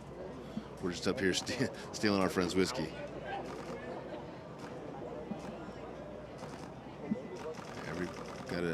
Yeah, Chris Jensen's still down here waiting for the word from Energy. Like I said, if it's taking this long, it must be pretty dicey. So dicey is what I'm hearing from the booth. So dicey. Should be an interesting call. Don't know that it'll make that much of a difference in this match. Not a lot of time left. Energy, a pretty good team, but staying alive and not making big mistakes. Yeah. And to make this bracket interesting, if Energy Elite can't pull off the win, because they'll be 1 and 3. Here comes Jason. Well, Jason has. Looks like Lauren might have an update for us. Lauren, what's up? Yeah, so they were reviewing that penalty and trying to assess if it needed to be overturned because they couldn't tell if it was rubbed from a bunker or an actual shot, but there's no way for them to confirm, so the call on the field stands. So it seems like NRG Elite will be starting with 3. Oof. There's a chance for Lucky. Well, that's definitely going to make this Flying 18 V. seconds a little bit more interesting here because it is way easier to go into 3 guns than it is to 5. We'll see if Lucky's as good at running a gun as you say they are. Man, starting with 3, that's tough for Energy. And that's, whether the penalty, obviously the guy didn't intentionally draw the penalty, but if you get in a penalty in a situation like that, you've got to really look at your decision making, right? Because all you can do at that point is you're not going to pull off that win. And if they win more and more points, it's no big deal because you still have another point. So just walk off if you think you get hit, or at least stop shooting your gun and get a ref to check you. Yeah, absolutely. So it's bad decision making. This is a big moment right now for both these squads. You can't overstate this because for the Lucky 15s to make Sunday their first appearance would be a big statement to everyone, to themselves, that they're ready for this moment and good enough to be getting in with some of the best players in the world. And like, sometimes it just comes down to a couple moments. This is one of them. And it just Energy Elite also same thing. Oh, bad start. Oh, that's a bummer for them, but here we go. They're going to just cannonball up the field right now. Have to shoot 3 bodies. They got 10 more seconds to do it. They stopped at the 50. Why? And now they're pausing for too long. No one on the Lucky 15 should be alive if this time expires. So now they're going to send it, but they send it too late.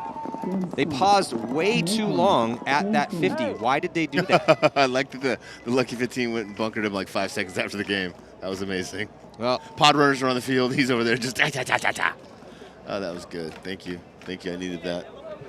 Little cheer in my heart this Energy morning. Elite looked like they're going to save it. They got lucky. But they did get a little lucky. They could have won that. Lucky 15 could have won that. They could have gone through easily. So Lucky 15s get a bad jump, and then they run 2 bodies to the center like they have 37 seconds to work with instead of 18 seconds to work with.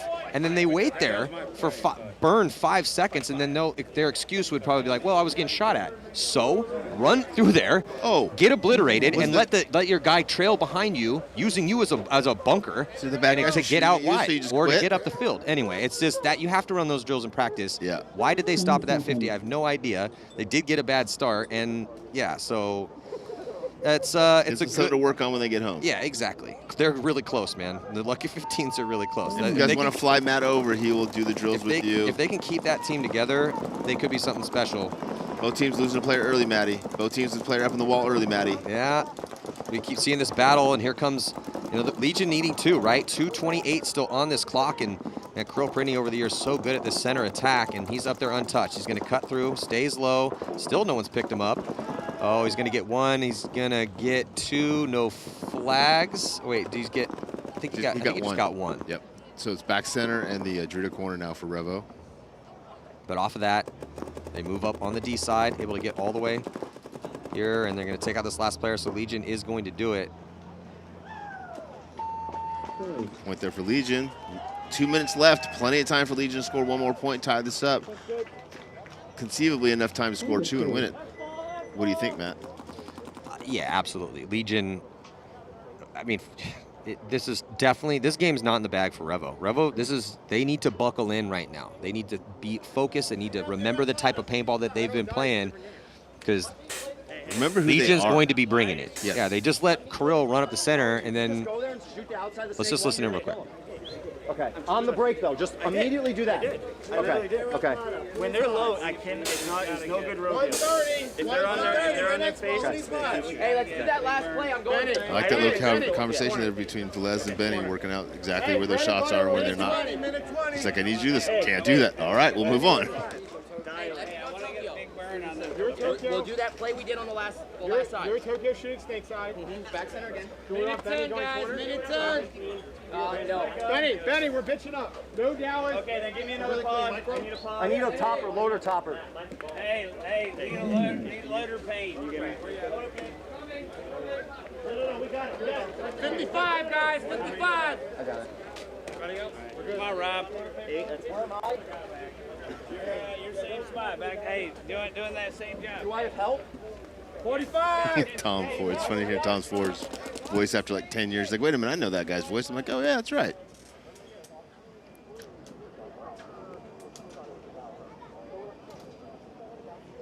Seconds.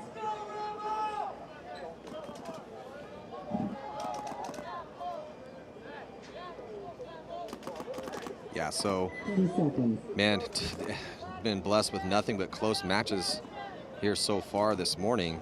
And we got another one here, and Legion has to win this Very point tense, and win very this tense. game to move on. They feel a lot of tension in the air. Yeah, so, and Baltimore Revo trying to punch their ticket here, go undefeated in the prelims, and look going to good. get to the corner, Matt. There he goes again. They let him get out there again. Oh, Benny might have caught one. Might have bounced, though. Looks like he's right. good. Man, So that's Benny, big. It's a risk, but Benny made it out wide. Legion does the same thing. They have 2 bodies actually going here towards this snake side. And also Revo gets the body up in the center to deal with this. And it's O'Mara, man. This is important right here. This battle going down here on your screen. Yeah, they can't afford to have him die early in this game. And they can't let O'Mara get diced up without killing this body. See, you got to protect this guy. We keep seeing this happen. Yep. 130 left, Matty. That's a mistake for Revo. They let this just happened in the last point. It's the same lane that he's running through. And a penalty, though, assessed on Legion, so this is going to help out Revo, as now the hammer's going to get dropped. Begging for a penalty as Henry Sense comes up. He's not going to get it. Oh, he is going to get it. It worked out. Oh, major on Legion. Are there enough bodies to pull? It looks like there are, so Henry Sense wins his argument.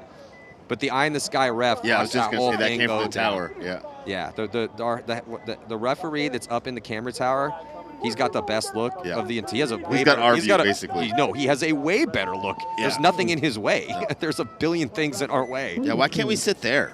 Jesus. Man, I'm just trying to get a shot in that tower. I'm not trying to wear goggles all day. Come on, man. But, yeah, so he had the best view of that, and he was the one that told the referee on the field, hey, you need to throw a red. And so that's when that red was thrown. So Henry winning his argument. And that probably is going to do it, but we have seen stranger things happen. We're back in the pits here with Revo. We got to start with 4. We should be starting with 4. Tell the head to get going. That kid spun like a fucking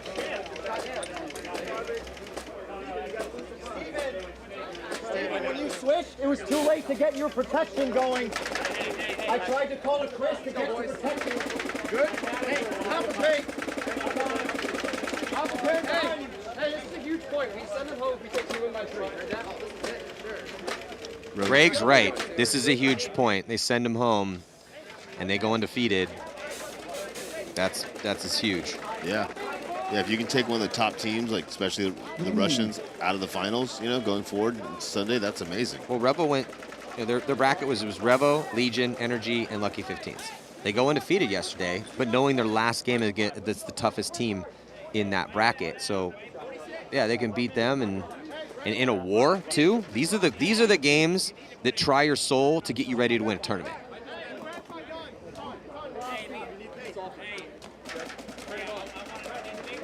There's Tom 4. Yep. Good to see Tom back. Yeah, he's one of the new owners here of Revo. And so look for them to be going. About time, Tom. Hey, they're going to go hard in the offseason, man. They are definitely going for some players. So Good. We will see how that all shakes out. Giddy up. Because Tom Ford doesn't mess around. He wants to have a winning team. That'll be exciting. And he always wanted to throw some money at it. So. And big shout out to all the paintball patrons out there. If you if you are a person of means and you're tired of your yacht or your race car and you want to own a pro paintball team or start one, you want to sponsor a bunch of little hit assassins? us up. Hit us up. We'll get you dialed. Yeah. So we really also big shout out to McKinley Mosley and Associates. Talk about supporters of paintball patrons putting up some cash, $500 for move of the prelims and $1,000 for move of Sunday here. And there's your contact, 844-662-7552, and they specialize in representing people and businesses and property claims against insurance companies. And with all these natural disasters hitting all over, you could use their help. If that's you, those are your people. All right, so here we go. And as it stands right now, I think McGowan's probably got the $500 so far. Yeah, from that move that he had. Couple moves. Right? He had a couple good moves. Yeah. The other one I would say would be Weaver in that, because that kind of was the coffin nail for that game. Yeah. But I don't think that was a better move than McGowan's. Legion, 5 alive. Legion has a minute. Loses first. Legion in the snake. I don't know if they didn't know he's there or not, Maddie. Legion also at the 50-yard line on the D side.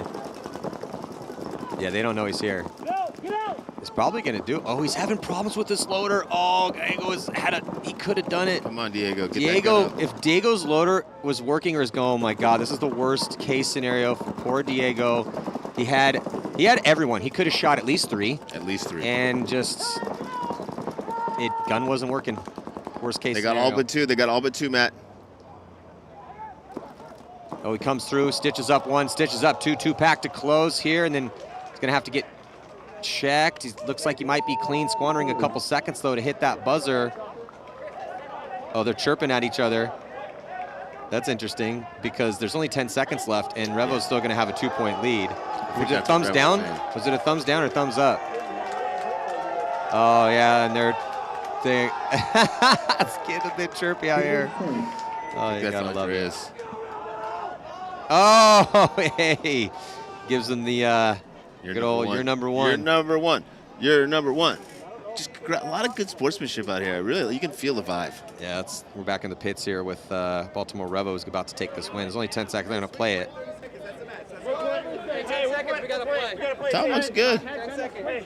It's been 10 years. Not bad, huh? I couldn't live in the back. Oh, let's go. Let's fucking punch. Man, that's a lot of talking. Oh, they're going to run down the field. I like it. Because they have it's a three. They've already won the match. Might as well go have some fun. This could get nasty. Don't go anywhere. Somebody fucks our guy up like that. We end this and send them home. Ooh. Hey, Henry Sims. Don't mess with Henry Sims, people. There's no overshooting points, boys. Let's go. What's the shock? This was going to get crazy.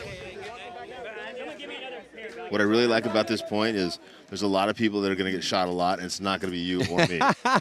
I'll tell you what, I'm getting that little spidey, that tingle, because we've been in these before. I was just like, I wish I had some sunglasses I could put on right now. There's a lot of welter about to be dished out in the next minute. Yeah, someone's head's about to be ringing, their ears are about to be ringing, they're going to get that coppery taste in their mouth. Yeah, this is going to be the one where you get in the shower later on, you're like, whoa, 1, 2, 3, 4, 5, 6, 7, Jesus. Wow, that was, why did we do that? Why do they hate me so much? Yeah, and who was that Gallego? The other Gallego? Yeah, I think it was Andreas. Okay, so Andreas is the one that's going to get it. And I'm wondering if they're going to send him back out there. Oh, look. Revo decided to play this. Yeah. Red Legion, because both teams have to agree not to play. If one team wants to play and the other team doesn't, you have to play the points. Now, you know who loves moments like this? Sergey. Yeah, Sergey's not sweating it. Yeah, Revo better be careful which bear they're poking out there. Yeah. I wonder in a team fight who would have to take on, who's the toughest dude on Revo? Because that's the guy that has to go to I think it's Omara. Omara and Sergey. Yeah, there's a giant size difference there. Yeah, I think Omara's okay. He's scrappy. He'll be fine. Who's the biggest person on Revo? Probably Henry. Yeah. Or Greg. Greg's pretty tall and wiry, but thin. Yeah. He's definitely, but wiry though. But I really would like to see Omara fight Sergey. That would be super entertaining for me. I thought you and Omar were boys. Why would you want him to fight the Oh, I giant? just know how much of a badass he is, and I'd like to see the challenge for him. Usually fighting 2 or 3 guys at a time, so just one guy would just be amazing watching him fight one guy. Well, and it looks like... Are they playing with 3? Yeah, it looks like Legion has 3. Oh, that's horrible. Well, the thing is Malloy and Sergey and none of these guys had anything to do with that, so they're going to collide and catch actually, Sergey didn't catch it. It was like Omara Malloy. shot him right in the neck. Rambo shot him in the neck. Major penalty going to be assessed on Revo, but it's not going to matter. Yeah, and I hope that Classy Omara shooting Sergey in the neck. I just hope they don't do anything silly, like suspend anyone for the next match, and just don't do that. No, I think Sergey and Omar should just handle it out in the parking lot like men. What I feel bad is that Malloy's not the guy that should barrel those. Malloy's a legend. We don't want to overshoot Malloy. I was thinking the same thing. I was like, it sucks that he's going to get punished at this point. Yeah. Now, if I was Malloy and Henry's like, look, your dude put my guy, like, punish my guy. Someone is going to catch it, and it happened to be you. So I apologize, but this is just kind of how it goes. That's the game. And then if I'm Malloy, I'd say, okay, well, I'm going to remember that next time because you're going to catch some. Yeah, I'm putting your name on my hopper. Okay, there we go. A little handshake. Yeah, and it's some frustration from Malloy. I mean, he's one of the greatest players ever. He's won an overall MVP for the year before. He's won at all the tournaments you can win, and he's a first-round Hall of Famer when he retires. But their team probably going home. So very, very frustrating situation here for Legion. For sure. So that adds a little after injury a rough to insult. season with not being able to get guys over here with visa issues, all the challenges they've had. They wanted nothing more than to come into World Cup and be happy. Yeah, so stick with us. Next set coming up, it's going to be level ML Kings, Uprising, and Saints. We'll be back here at the 2022 NXL World Cup, brought to you by Bunker Kings.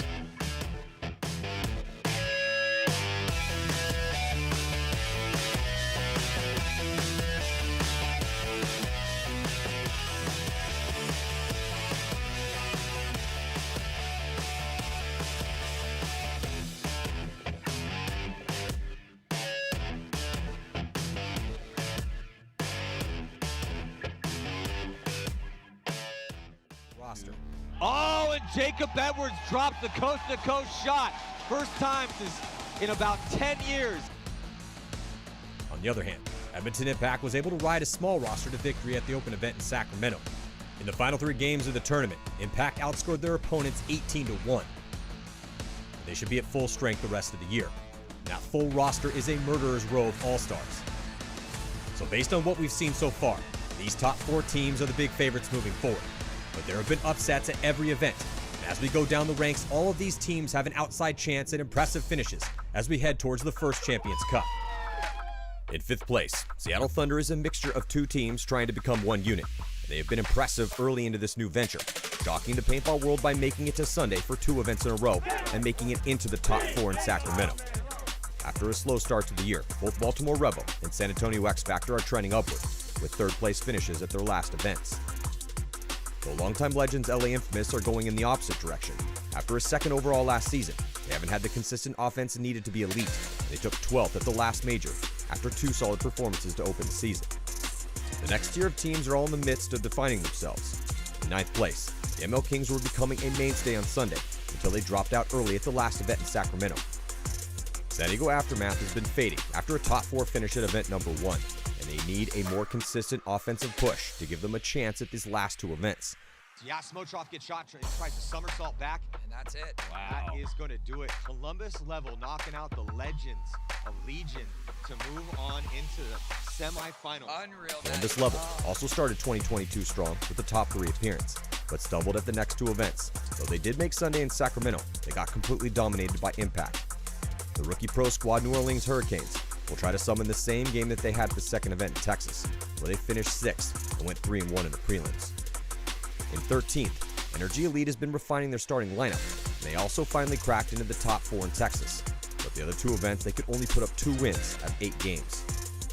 In one of the more dramatic twists of fate ever seen in professional paintball, the Latin Saints franchise has gone from a stacked superstar roster to a roster full of unproven divisional players, bravely attempting the impossible.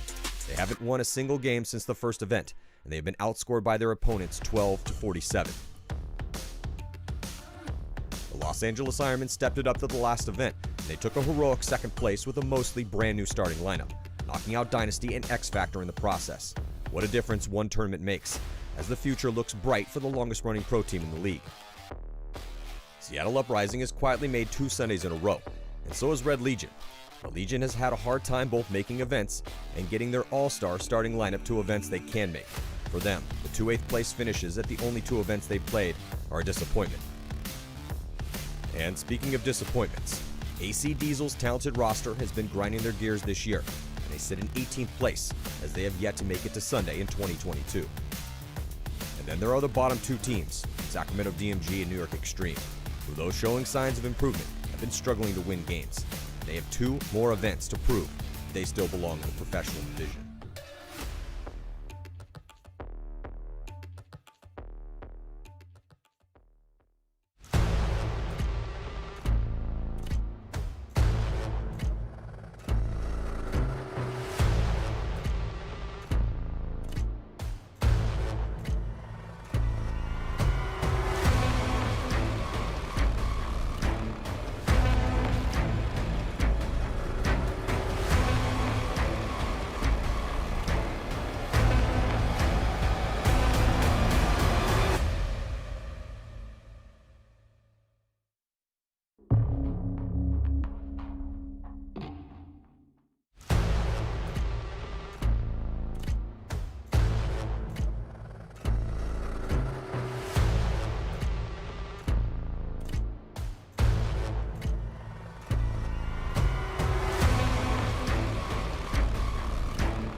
Hey, I'm Addie with Lyrics, the only app that lets you add a musical element to a photo or Giphy and send via text. So say you're having an argument with your buddy who is a big Dynasty fanboy about who's going to win this year's World Cup. And of course, he thinks that Dynasty will be the one to lift that trophy. But you know better because this year is Houston Heat's year. So you could send him this lyric text.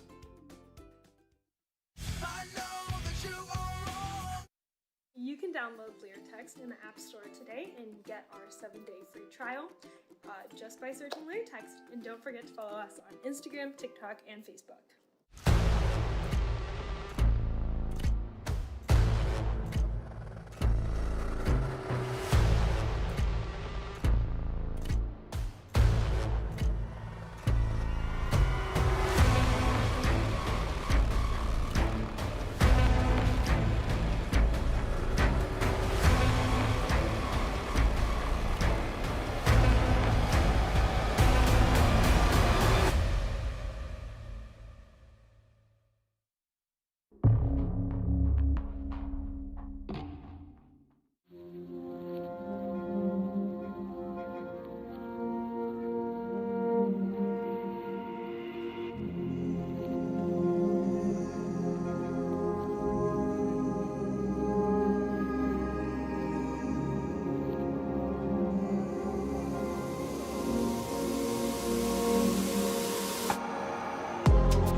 dedicated and have a lot of passion and love for the sport. I think that these girls are very hungry and they're ready to go prove to everybody what they can do.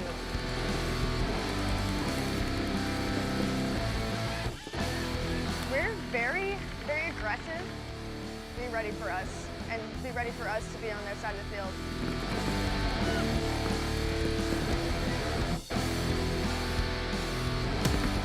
And we are back here, 2022 NXL World Cup, the Champions Cup going down here in Kissimmee, Florida on center court. This is all brought to you by Bunker Kings. I'm Eddie Marshall alongside Rich Telford. Next set coming here. About to go down is going to be Level and the ML Kings, Uprising and the Saints. And it's just, if you're just tuning in, man, you definitely made some really close, crazy games out here. As who's going to be moving down into the semi-pro division?